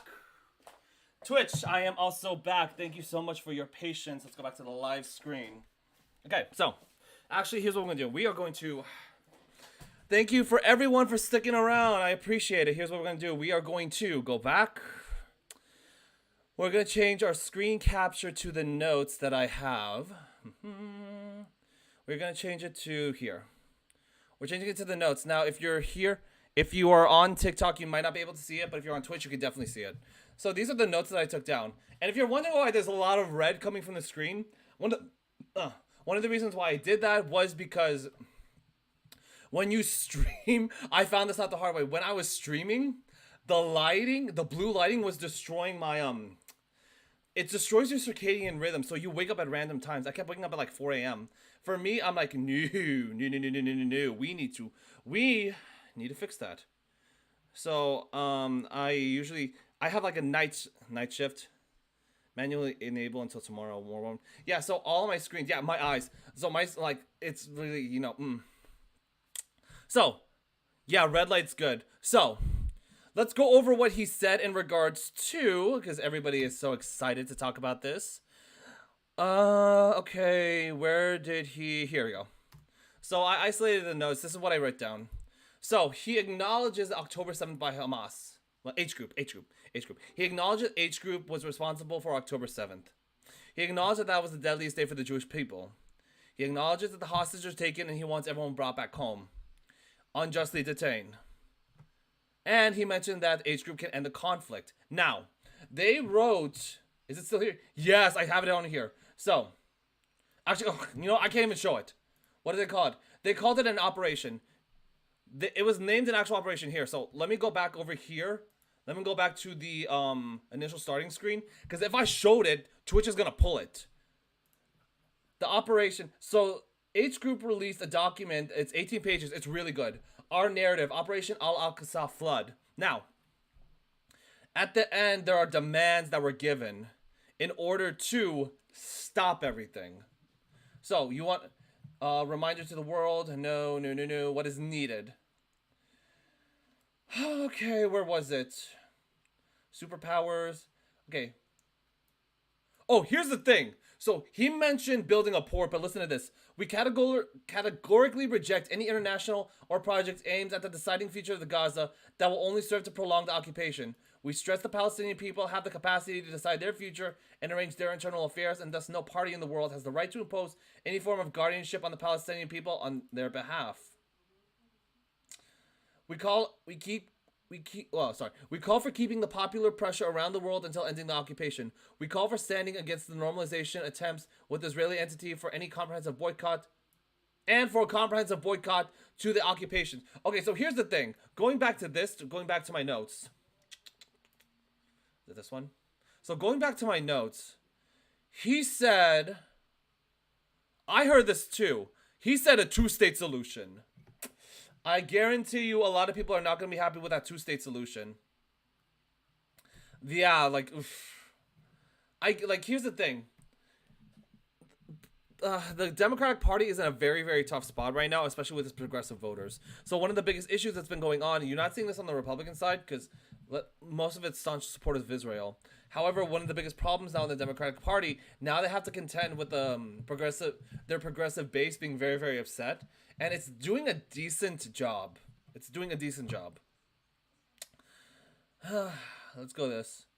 Establishing a port and... Okay, so here's the thing. When it comes to unconventional warfare, insurgent warfare, the goal for insurgents is to delegitimize the host force and do whatever it takes to make sure they're delegitimized. There we go. It's getting late. I haven't streamed this long, but you know what? I am proud of myself. So here's the thing. If plans continue, I can definitely see that as the port is being constructed, the port will consistently be under attack in an attempt to goad further intervention. Because the more military intervention that happens in the region, the more civilian casualties will happen. Sad to watch and think that this guy is our president. P, I'm wondering, again, here, everyone is welcome on my channel. Everyone's welcome on my page. I'm curious as to hear your thoughts on it. I mean, because here's the thing. If you establish a port, yes, it'll be easier to get humanitarian access in. Because what's been going on, like the U.S. airdropped. The U.S. conducted an airdrop, but if you saw, some of it was going into the sea. I was like, ooh, whoops. And they only had like 38,000 meals for like 2 million people. And that's assuming the 2 million people are still alive. And not deleted. They're established. Okay, I heard ceasefire. I could have sworn I heard a ceasefire. Port creates a canal into the middle of Gaza. Trade. Yeah, I could definitely see that happening. I don't know. We'll find out. But I'll be honest with you. I do have my biases. I always say this in every live stream. I have my biases in regards to the conflict. I admit it. I do my best to kind of counter it. I think so. Like I get called a Zionist a lot. My first early TikToks was kind of explaining the Dahiyya doctrine as to why the casualty rate is disproportionate. And that's like one of the unfortunate things that's been going on in regards to unconventional warfare. In regards to urban warfare, like the way the IDF conducts its operations is disproportionate warfare, disproportionate casualties. Because it pays off for them in the long run. However, when it comes to unconventional warfare, that works exactly against them. Because, again, delegitimization is the goal of of insurgent forces. Counterinsurgents have the burden of taking care of everything. So they need to make sure that not a lot of minimal civilian casualties, minimal collateral damage, all this other stuff. One problem, thanks to their old doctrine from learning from the Lebanon War with the Dahia doctrine, unfortunately that's not the case anymore. It's the opposite, really. I don't accept the total colonization. Yeah, here's the thing. And hey, Isaac, thank you for joining. Thank you for joining. I missed you, man. And no, here's the thing. He said he did not say a one-state solution. He said a two-state solution. And that I found interesting. I don't think a lot of people are going to be happy with that proposal. Because I know a lot of people that are pro-Palestine. They want a one-state solution where Israel is dissolved as a state actor. I'm curious because, you know, he saved it towards the end. He only had a few minutes. I'm curious as to what that two-state solution is going to entail. Hey, Mark, thank you for joining. I'm curious to see what that two-state solution is going to entail. Is Gaza going to be completely overtaken? Is Israel going to pull out of Gaza? Because if Israel pulls out of Gaza, someone needs to clean up the mess. Someone needs to rebuild it. If it didn't take so long to get to the point. Okay, yeah, P, here's the thing. P, like, it took forever. When I started the stream, it was like, okay, bro, like, where's this going? Like, come on now. Like, I need to get this going. We got stuff to do. I got time to sleep at. And, like, it took, I think it was late by, like, 15 minutes. Because I know the State of the Union address was supposed to be at 6 o'clock. Well, 6 o'clock my time. 9 o'clock their time. And what ended up happening was like, oh my god, it took forever. And then we finally got on there. And most of the... So the State of the Union address normally is sort of what I did during my presidency.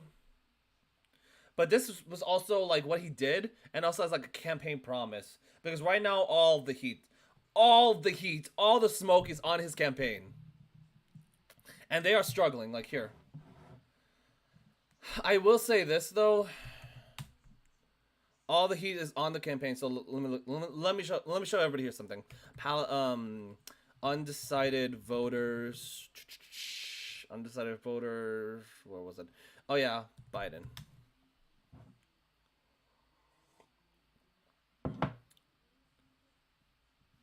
Woo! Look at that! Look at that! The March 2024 poll, national poll. Trump 45, Biden 45. This is gonna be close.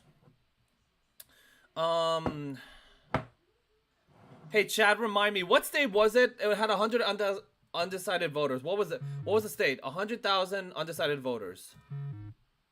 Michigan. There we go. Michigan. So Michigan had 100,000 undecided voters, and it was like, I know Biden got 600,000, but that was still pretty crazy. They were able to pull off that much. I saw other TikToks where it's like 25,000. I think it's pretty crazy. It's not looking good. And this is mostly one of the biggest problems. You know, here's the thing. I watched back during the presidential debates when it came to President Trump. So when President Trump first ran, I think it was at the Ronald Reagan library, he called Palestine a country. A lot of people don't realize how big that was. He called Palestine a country. That was big. That was really big back then. To recognize Palestine as a legitimate state actor, that's honestly what most of the organizations are kind of struggling to obtain. Now, obviously, it's now years later. I don't think it's gonna be for them. He even mentioned finishing the job. So let me go back because I don't need my notes anymore. Now it's just me talking. He mentioned finishing the job, and let me just check to make sure something. No? Okay. Oh yeah, there it is. So he mentioned finishing the job. I found out like, oof, Amnesty International doesn't recognize. Really? I'm not saying you're a liar. I like that I was shocked. Only a few countries do. Yeah, well,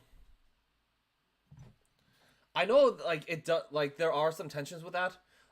The thing that I was aware of was the Palestinian Liberation Organization. Okay, yeah, you know, I'll look it up. We're gonna look it up because we always look things up over here. I know the Palestinian Liberation Organization is one of the... I think that's the only state actor that's recognized among the UN. What international organization... Okay. Amnesty International. Recognize Israel. And if you're on TikTok, highly suggest going on Twitch. Israel and occupied territories. Let's type in recognized. Except recognized.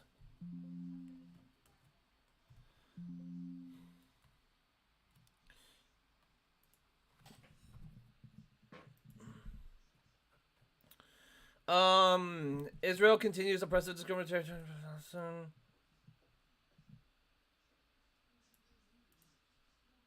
I think the PLO is part of the UN. I could be wrong. You know what? As always, Palestine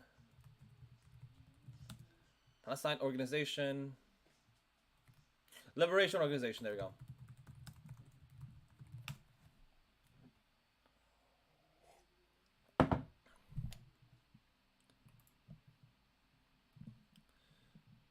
Yeah, this is the official representative of the Palestinian people. Oh, I heard 1948, and I've seen like 1919. I mean, for me in my studies, I was aware of the Balfour Declaration in 1919 that kind of used the Arab insurgents during the First World War to kind of overthrow the Ottoman Empire. But as a result, they kind of got stabbed in the back with the Sykes-Picot Agreement, Picot-Sykes Agreement. I forgot. With that agreement and the Balfour Declaration, which started in a complete mess in the Middle East, which now, 100 years later, now we're reaping the benefit of that cost. I found it interesting. An independent Arab country, like, they wanted...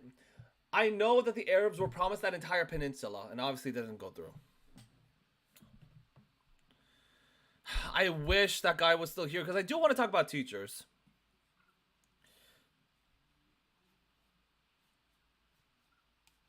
Hold up. Palestinian president is still in jail. Palestinian president in jail. Barghouti. Marwan Barghouti. Marwan Barghouti.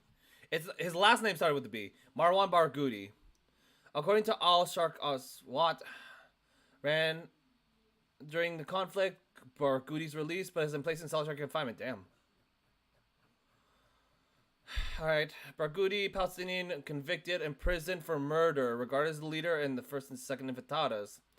One time supported peaceful process, but later became disillusioned after 2000. Israel authorities have called him a terrorist, according to numerous attacks, including... Oh, jeez, I can't have that on my Twitch account, sorry. Cannot have that on my Twitch account.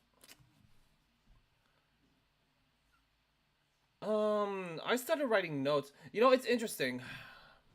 Did I write down about...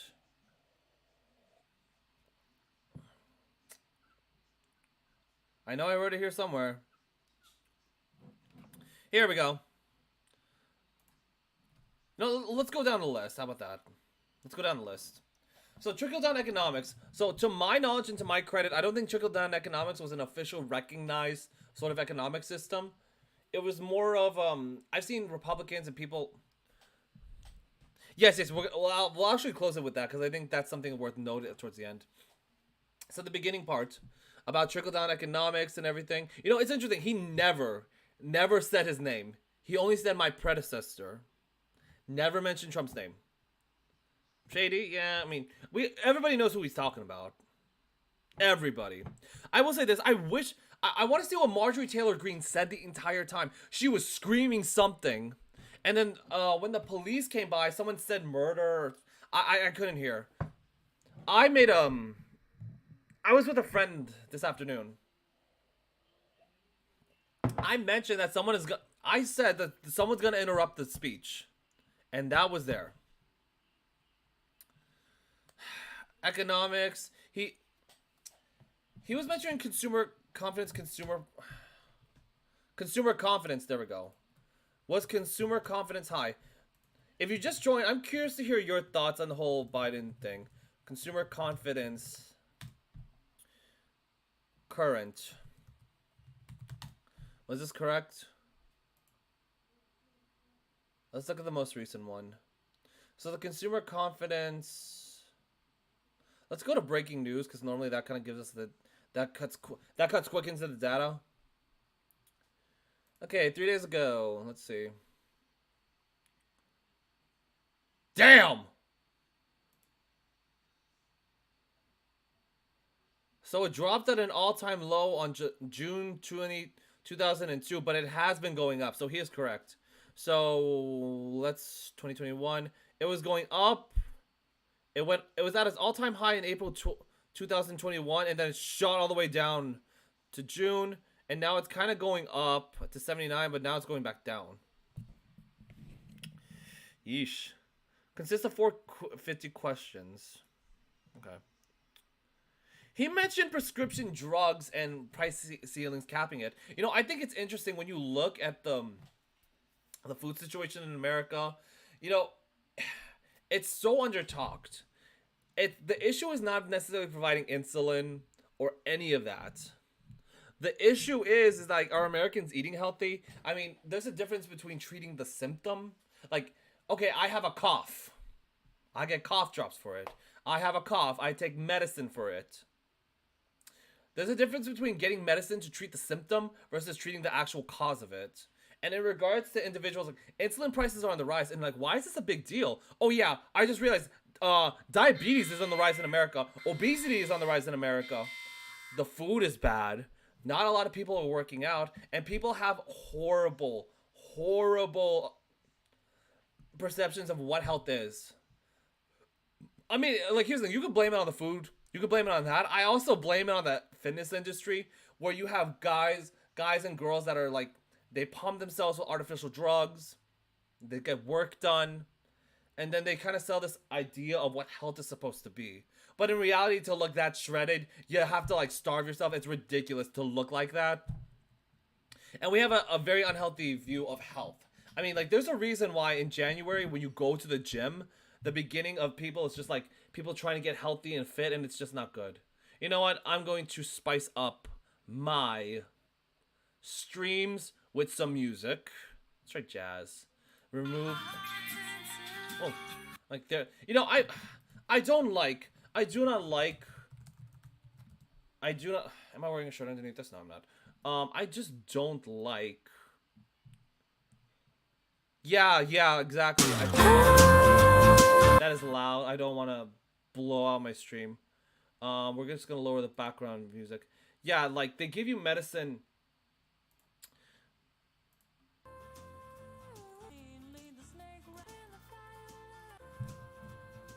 Okay, let's go back over here to editor. We're gonna go back to. Yeah, there's a lot of things that go into streaming. I find it pretty cool. And to test it out, I'm gonna cut out my mic for just 1 second. I want to hear something.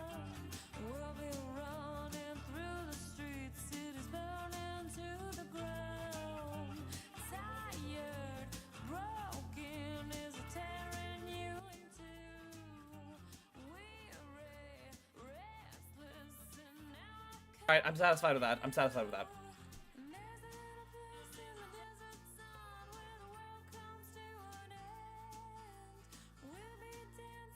Yes, I'm satisfied with that music. Yeah, so I mean, like, that's yeah, exactly. G, you're right. I don't like it. Where now we have such a bad vision of what health is. When we ask people to get healthy, they don't have the right perception. So I mean, like, when you go to the gym, like, every year, this happens every year, a New Year's resolution, people will go to the gym, they'll buy a membership, they'll get very hyped, and then they drop off the map. I've been working out for 10 years. To get my body where it is now, it took me 10 years, and lots of learning. Lots of failing. Lots of crash diets. I did a keto diet. I did a diet where I did not eat. I did not eat for a day, then I ate for the day. I did not eat for the next day, then I ate for the day. It was really bad. Horribly unsustainable. But I learned, and I got better. And now I eat in moderation. But yeah, and going back into the speech, we need, like, the prices for insulin are going up. People are getting diabetes, not because of, well, because of environmental factors, don't get me wrong. But at the end of the day, people aren't taking care of themselves. And we need to do better as a country. And it goes into the whole education thing. Like, look at this. Prescription prices, Medicare prices, Obama health insurance, repealing the Affordable Care Act. I think that's where it ends. I think that's a good thing to talk about here. I have a lot to say about this section right here. So in his section in regards to speech about the education system, oh my god, okay, let me tell you, I got stories. I was a school teacher for a year and a half. I loved it. I really did. I loved being a teacher. And when it came time to 2020, it did not feel like a job because I was doing this. It felt like streaming. Yeah, a lot of teachers struggled in COVID, during COVID because they kind of treated it like a classroom instead of treating it like a stream. When you're here, I like educating people on my content. I like talking to people. It was easy for me. I do miss some of my students, but honestly, at the end of the day, it's not worth it. It's not worth the stress. That was my highest paying civilian job. I miss everyone, it just wasn't for me. Because there is so much demand placed on the education system, and there is less demand on parents. And I've had conversations with, I've had conversations with people that are anti-natalists. I've had conversations with people that have children. It's a hard job. It is very hard. COVID didn't bother me, and I worked in the medical field. Really? Where did you work? I'm curious. But yeah, when it came to the education system, the kids were just so bad. And they weren't bad for the sole purpose of, oh my god, they're just kids. But they were out of control, and the parents didn't do anything. Like, gentle parenting is one thing. But permissive parenting, that's what's been going on, and that has been horrible. Here's the thing. Gentle parenting is allowing your child to have the tantrum, but not being dismissive of the fact that your child, I don't know, threw something in the middle of a store, is like breaking things because of a tantrum. That's permissive. You're letting them do whatever they want. You have to find that equilibrium balance where it's like, you need to let them have a moment with their feelings, but at the same time disciplining them to the point of, hey, that was not cool, do not do that. Yeah, no respect. Yeah, that I grew up with. Yeah, I mean, like, the amount of disrespect that a lot of children have. I saw a YouTube video. Let me pull this up. I'm gonna put it on my teacup because I'm not gonna drink any tea after this. I saw a YouTube video where this guy was like, I wanted kids. And then he mentions a story in the Walmart where the kid mentioned his mom by the first name. If I ever did that, I'd be dead. Yeah, no respect for teachers, no respect for elders. It all starts at the home. And unfortunately, just the way that things are, it's not a kid-friendly environment because the parents have to constantly work. You need to provide for the kid. But children need more than just a roof over their head and a food in their stomach. They need parental love. They need guidance. They need a community. They need the right mentorship. They need a village. It takes a village to raise a child. And we don't have villages anymore to raise children. It just doesn't work. It doesn't. And I find it sad. No matter how much money you put into the education system, this has always been my philosophy. No matter how much money you put into a system, at the end of the day, if the products, it's horrible talking about kids as products, but if nothing fixes it, it's not gonna fix. Like, I can't grab my phone because I'm streaming on TikTok, obviously. But here's the thing: pretend like my iPad. Okay, pretend this is my phone. These things have completely changed the game. This has completely changed the game. iPad kids are a thing, and I'm like, okay, maybe you're over exaggerating. No, like, I'm gonna show it on my TikTok and I'm gonna show it on my Twitch. I've seen videos of babies, like, I'm talking about babies in their car seats. I've seen videos of them. When you pull the phone away, they will do this. It's taught in their heads. They'll just randomly like scroll through the things. Elementary school teachers are reporting that kids have issues. What is that? Because I got pens in the back here. They're reporting issues because their kids can't write like this. They don't have the muscular dexterity. It's all gone. As a result, their writing is bad. The spelling is bad because spell check is taken care of on their phones. It's a whole new ball game. I always say this. I don't plan on having children. I plan on adopting later on in life once I'm done with my career and I'm all set. Yep. Really? You're not gonna work on me now after you keep...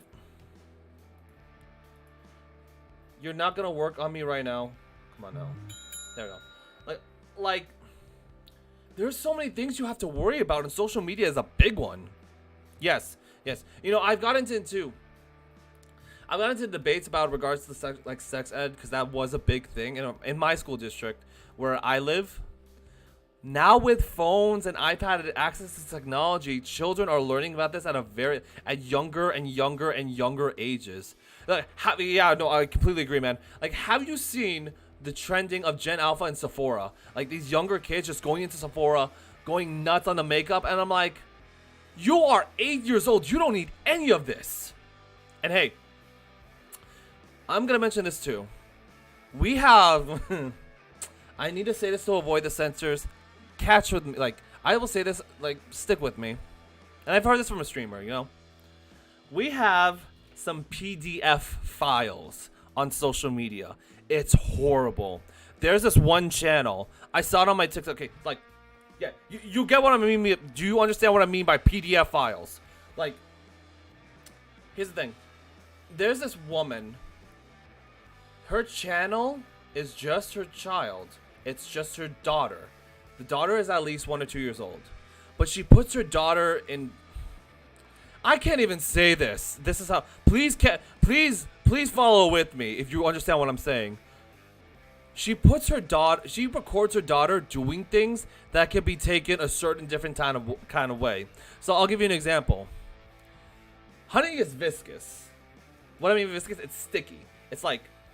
Okay, I got water, right? Less viscous, like the water is moving like quicker. What I mean by viscous, it's like this is less viscous. Moves quick. More viscous, it's moving slow. So because this is moving quick, I can just take. It's easy, right? Well, what this mom will do to her daughter, she will freeze the honey, put it in a bottle, and this baby has to extract this honey. But because it's frozen and because it's viscous, she's obviously struggling, right? That's on TikTok and it has at least 2 million views. I like Law and Order SVU. I like medical crimes. I like drama on TikTok. And all that came together and now I'm seeing this. You know what?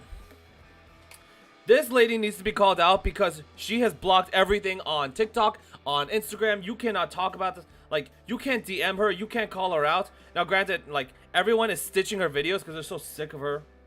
It's ridiculous. You deserve a special shout out for doing that to your daughter. Like, here's the thing. Social media is also destroying parenthoods because some of them are just shoving the camera in the kid's face. And it's like, it's ridiculous. Redonkulous. Where was it? I know it was here somewhere. Oh my god, please don't tell me it was deleted. I'm on a roll here. Here it is. This page. Ren and Jacqueline. Ren's mom. If you type that up on TikTok, oh my god. Ren Eleanor. Oh my god. You type up Ren Eleanor on TikTok, I want you to go through her page. That's all I'm gonna say. That poor daughter is ruined. I hope the money was worth it.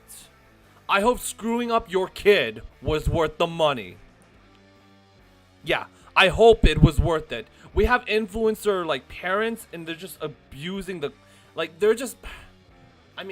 child acting is one thing, but this is another thing entirely. I don't know, it's just sad state of things. And so why does it have to do with the speech? No matter how much you put in education, it resorts to the parents to do their job. And they don't do good. There are some parents that don't deserve to be parents. I'm being honest. There are some parents that shouldn't even have children, and it's sad. Okay, what else do I want to talk about? Oh, this is a this got everybody pissed off in the room. Border security. When border security was mentioned, oh my gosh, that was the one time Republicans were really furious with them. Drone detention, fentanyl crisis, shut down the border during emergency powers. I remember in 2016, Ann Coulter wrote a book. I think I have it. No? Okay. Ann Coulter wrote a book basically explaining about illegal immigration. Her recommendation for it was to shut the border down, fix it, then fix everything up. In President Biden's speech, he said that he was going to shut the border down under emergency powers. And I'm like, oh my gosh, like, can he do that? Because I don't think even President Trump had the ability to do that. Again, because it's an election year and now everything's starting to count. This is the point where Marjorie Taylor Greene said something. She was screaming something. I want to know what she said. I really want to know what she said. Okay, so he mentioned dreamers and everything. Okay, he said something that accidentally, like, they're not going to be happy with. He called them, he said illegal immigrant.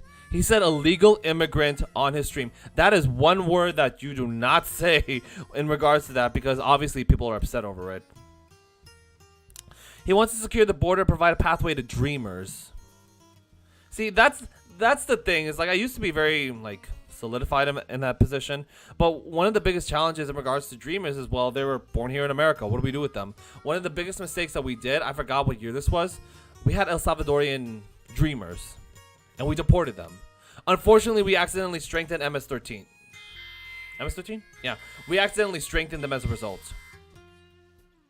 It's difficult.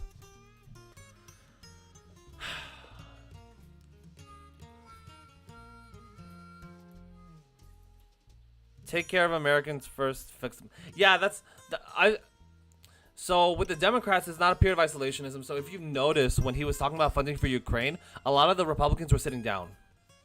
And a lot of Democrats were cheering. I don't know why, but isolationism is coming back to America in regards to politics. I argued against isolationism. I don't think that's a good idea. I don't. But if you disagree, that's fine with me. Let's see. Okay, the book ban thingy. Okay, the book bans. I want to talk about that. There was a lot of issues going around in regards to certain materials being explained to children. Now, there were certain books around the teenage years, around high school, explicitly explaining about sex. Very explicit. Very explicit. I'm going to say this as a school teacher. I was a school teacher for a year and a half. I'm going to say this as a school teacher. They know about it. Because I mentioned it before. Thanks to this, they know at an early age. Now, granted, I think it was a little too extreme because I read some of that. I'm like, whoa. Like, that's a little too much. I do think... Because here's the thing. They're pushing sex education younger and younger and younger. I firmly believe at the point of high school... That's when it's like, okay, like you need to learn about sexual education. But one of the biggest problems is that they're pushing at like 4th grade or 5th grade. It's more of a response to social media. I want to see what happens. But the book banning thing, I was so uncomfortable with that for one reason and one reason alone. I did not want to start a precedent where we continue to ban books. Because I forgot what state this was. They did that and then they banned the Bible because the Bible hits certain parameters of that. Because the Bible has sex. The Bible has violence. It has all these other things that we would kind of associate with other individual groups pushing out their education. Raising the federal minimum wage. They talked about it. Okay, so this is what he said. He said Trump did something. No. Trump did nothing on guns. No, that's not true. And here's the thing. This is why I disagreed with. The bump stock ban. That was a thing. So let me pull this up. The Trump administration regulation barred the ownership of bump stocks. He did do something. I didn't like that. I didn't. Oh, you're a gun owner. What do you own? But yeah, the bump stocks, like, to my knowledge, bump stocks don't really do anything. But let's look it up. Again, as always, we look things up over here. Bump stocks. Nice, AR-15. What attachments do you have? Okay, Wikipedia. Why not? Cool. Can be used to assist in bump firing. The act of a recoil of semi-final. Oh, okay, never mind. I take it back. I was wrong. Oh yeah, it was the Las Vegas shooting. That was ridiculous. Guns that are specifically designed to make bump firing easier, but do not make the firearm automatic. Yeah, that's what I was thinking. Because it was more of an outside design. 400 to 800 rounds per minute, depending on the gun.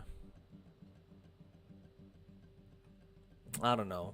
I used to be very pro 2A. I used to be. It wasn't until later on when people were protesting with firearms, which, you know, it's your right. It's your right to own a firearm. One of the things that kind of made me switch gears was the fact that during some of these rallies, people were accidentally shooting when they weren't supposed to shoot. Like, they would have the weapon on them and they would just march with it, and it would go off. I'm like, do you not know about your safety? Do you not know how to properly wield it? Come on now. I don't know. He's gonna do more. He said assault weapons ban and a high capacity magazine. I'm curious to see, like, because they are gonna have to talk about it. What's the definition of that? What is the definition of like high capacity, and what's the definition of an assault rifle? Because I want to see what those definitions are. We already talked about that. So, he briefly mentioned about the Houthi rebels, about degrading their capacity, and containing Iran. Currently right now, I agree with their strategy so far. As of yet, don't escalate it even further. I think things are fine right now at the moment. China is on the rise and America's on decline. Cannot allow advanced tech from China. So he mentioned India, Australia, the Pacific Islands. I really wish he mentioned about the Philippines more, because there have been aggressive moves from the PLN, the People's Liberation Navy, against the Philippines. He barely mentioned AI. Not harness. Not contain. He said another word. I forgot what he says. But it's like, make sure AI does not go completely rogue. Like, okay, here's the thing. Air Force has a program called Skyborg. Has anybody seen the Terminator? They named that rogue robotic program Skynet. Why would you name it like that? I don't know. Overall, I have to say this was a pretty good speech. Like, credit. No, go away. I have to say credit where credit was due. This was a very, very good speech by President Biden. Let me raise it up just a little more. So some of the geopolitical recommendations were interesting as well. A two-state solution, I don't know how that's gonna work out. I don't. Because I mentioned it in the earlier stream. If you rewatch the stream, I mentioned it before, where it's kind of impossible. It's difficult at this point between those two actors, between H Group and Israel. It's gonna be very difficult. Ukrainian funding. That's true. If Ukraine does not get more funds from the U.S., they're gonna have to. You're gonna have to get more creative. Gotta work with what you got. In regards to that's kind of like my niche of geopolitics. Didn't mention anything more. I was surprised. Like, if he had said the words Taiwan, I would have been so surprised. I would have been so surprised. Yes, exactly. I don't know. I do have a feeling that this was mostly more campaign promises than anything. Like, he did a good job of recapping. He did make a few promises because this is his election year. He's got a few months left. He needs to deliver. It's not looking good. Yes, promises. But I don't know. I do know for a dang fact. Mark my words right now. You mark my words right now, because I'm gonna do another stream tomorrow. Mark my words. Tomorrow we're gonna see more protests, because he said two-state solution. Because he said illegal. He referred to somebody as an illegal immigrant, not undocumented. He said illegal immigrant. Those two things alone, I know people are not gonna be happy about. I know people aren't gonna be happy about the border policy that he just recommended. Those three things alone, I know people are not gonna be happy with. He did make a joke about his old age. I will say President Ronald Reagan did a better job. President Ronald Reagan was an actor. He did a better job at that joke. Welfare share of taxes. That always gets mentioned up. Reproductive rights. Okay, so reproductive rights was a big one. because that's what kind of killed the Republicans in regards to the 2020 midterms. I was like, damn. Like, they came back with a vengeance. I know recently France inscribed it into their constitution where abortion was a legal right. I used to be very pro-life. Like, I'm not gonna lie. Used to be very pro-life.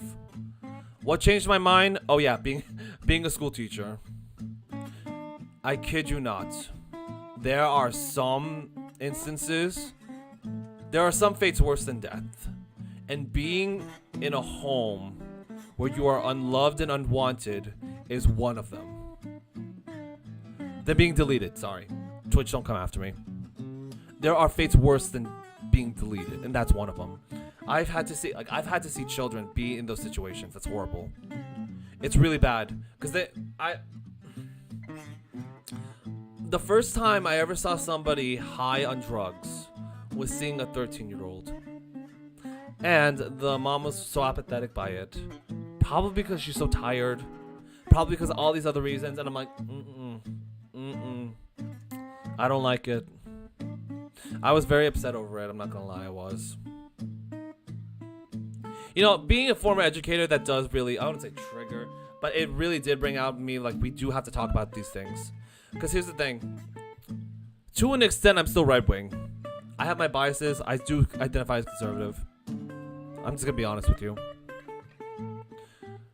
I actively work on having discussions and conversations around that. I don't think the government can help fix broken houses. I just don't.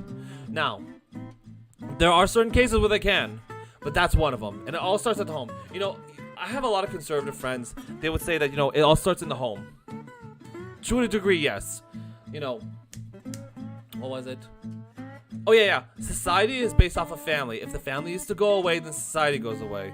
But that's normally a case against gay marriage, against gay adoption, against LGBT adoption, against LGBT rights. Now, here's the thing.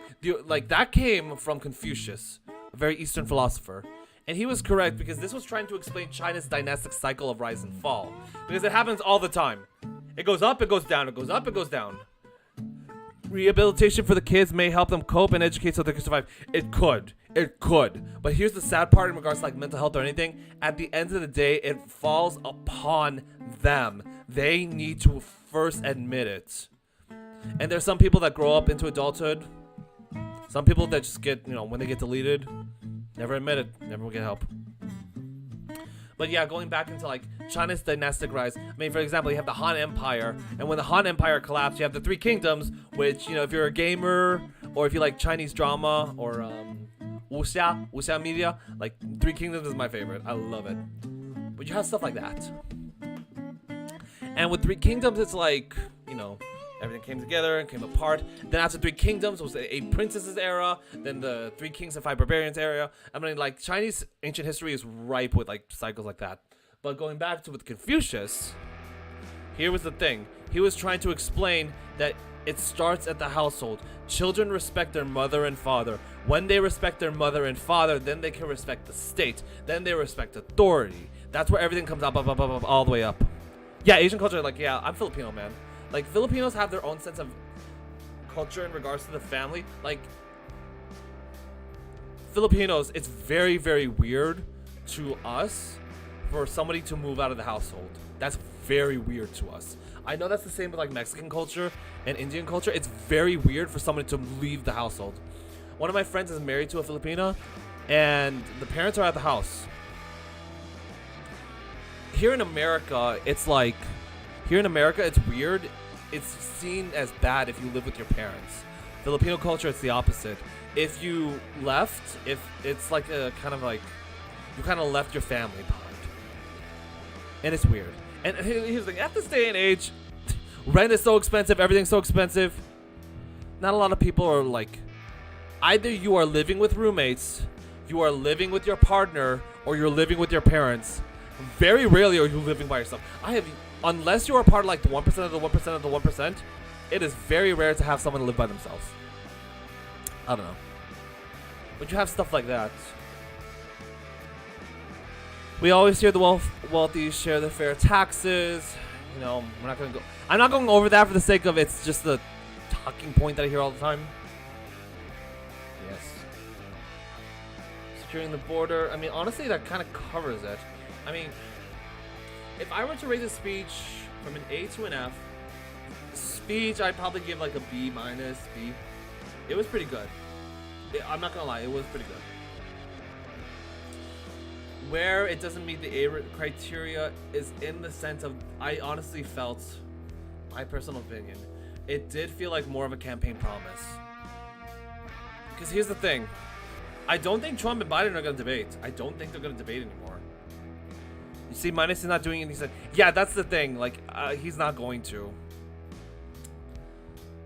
The one thing that he said, and I feel that it's gonna be not recommended, is the port in Gaza.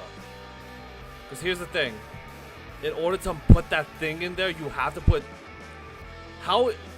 here's the thing, and here's what I'm trying to think. Again, these are my own views. I'm not disparaging anybody. I'm not talking down, not questioning things. Here's where it comes into play. In order to establish the port, how is that going to work? Because here's the thing, every time when aid went in to the Gaza Strip, it was chaos. That flower massacre that happened literally, you know, my highest video on TikTok was critiquing Aaron Bushnell. I've had civil conversations on there. I've had people not so civil. But this is what I kind of argued. It didn't stop it. And the day after he deleted himself was the flower massacre. And you know, I'm gonna close it off with this. Yeah, Biden. Yeah, I honestly do feel that way. I'm gonna close it off with this, and I saw it. As a former activist, I was doing activism for 4 years. I can tell who's an activist and who's doing it for the attention. Those two, yeah, no, honestly, here's the thing. It was sad at the end of the day. It was dumb. Like, I'm not gonna lie, that was dumb. Because here's the thing. It didn't stop anything. It just didn't. I do see the point of trying to raise awareness, but here's the thing, and this is what I tell people. People's attention spans are pretty low. Like, they're bad. They're gonna forget about this in a month. The conflict between Israel and Palestine has been going on for almost a century at this point. Decades even. Like, decades, almost a century. Nothing changed. And this, like, the BDS, what kind of sanctions movement was happening longer. But all these people that are just, like, really hyped up, like, you know, the best way you could describe this, I used to go to a Protestant church. When people would go to retreats, so churches would have retreats. And the kids are hyped up, they come in, they go to the retreat, they're hyped up, they're all, you know, praise God and everything. And they come back and then they're, like, super excited, so they start volunteering for church, start doing all these other things in the community. And then slowly, and then slowly, and then slowly, they disappear and go back into normal life. That's what I kind of see going on. There's a fervor. People are excited. It's been 5 months. I'm looking at some of the videos that you compare it to the initial. It's getting smaller. It's a lot of people. Don't get me wrong. I'm not downplaying. I'm not downplaying that. I'm not discrediting it. But if you're noticing, it's getting smaller. And it's getting smaller. And it's getting smaller. Until the next one. And then the next one. I saw a lot of Palestinian activists that were very upset. There was one. Okay, this person's non-binary. That's why I'm saying they and them. This content creator mentioned the fact that they banned more Palestinian accounts than pro-Israel accounts because of the fact of how crazy they were. They would go onto random channels that had nothing to do with the conflict and would just, like, they would comment. And that doesn't sound bad, right? But here's the thing.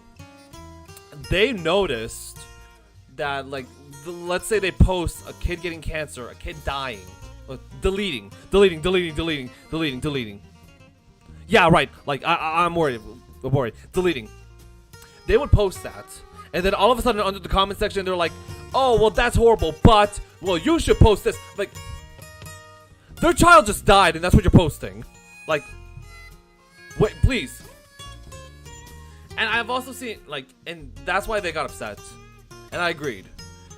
And I got so triggered. I saw it yesterday, and I got more triggered now. If you rewatch the stream, there was this one there's this one content creator.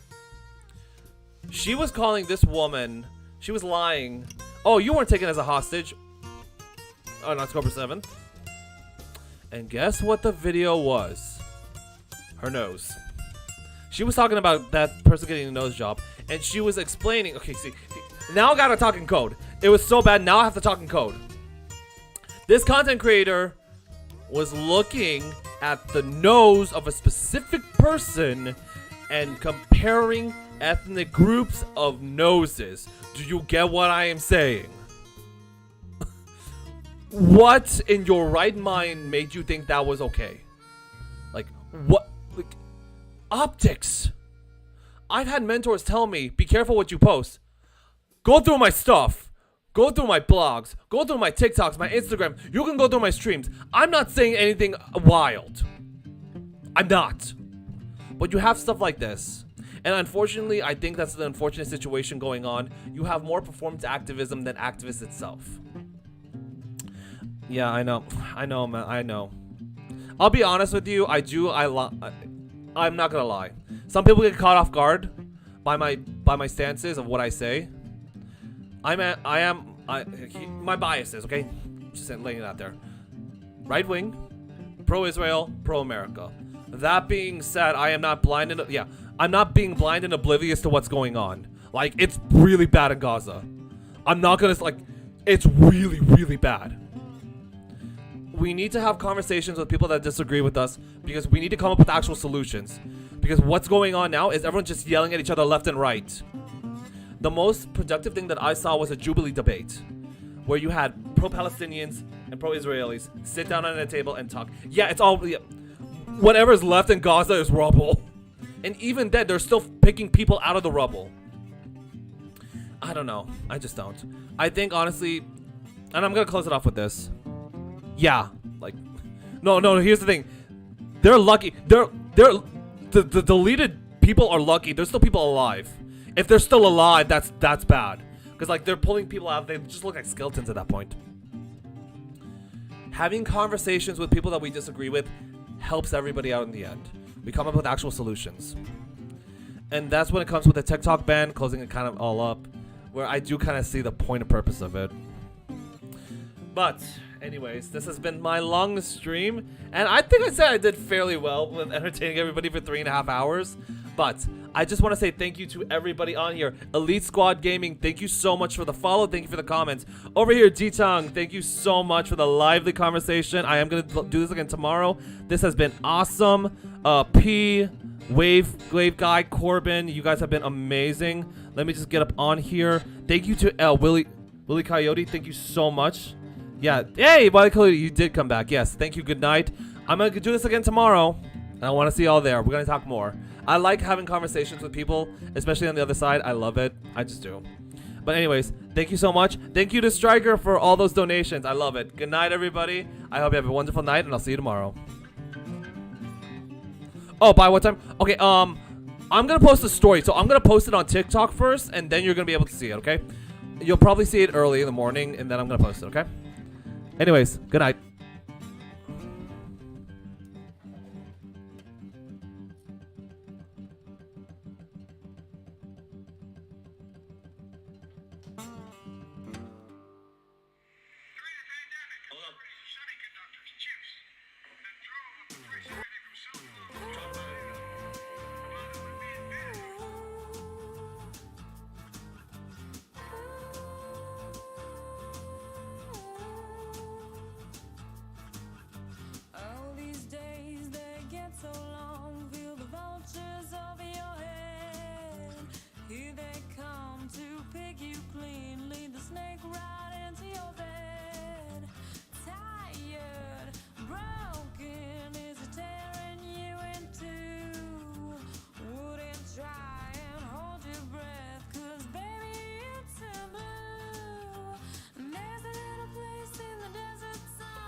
Oh, whoops. I forgot to end the stream on TikTok.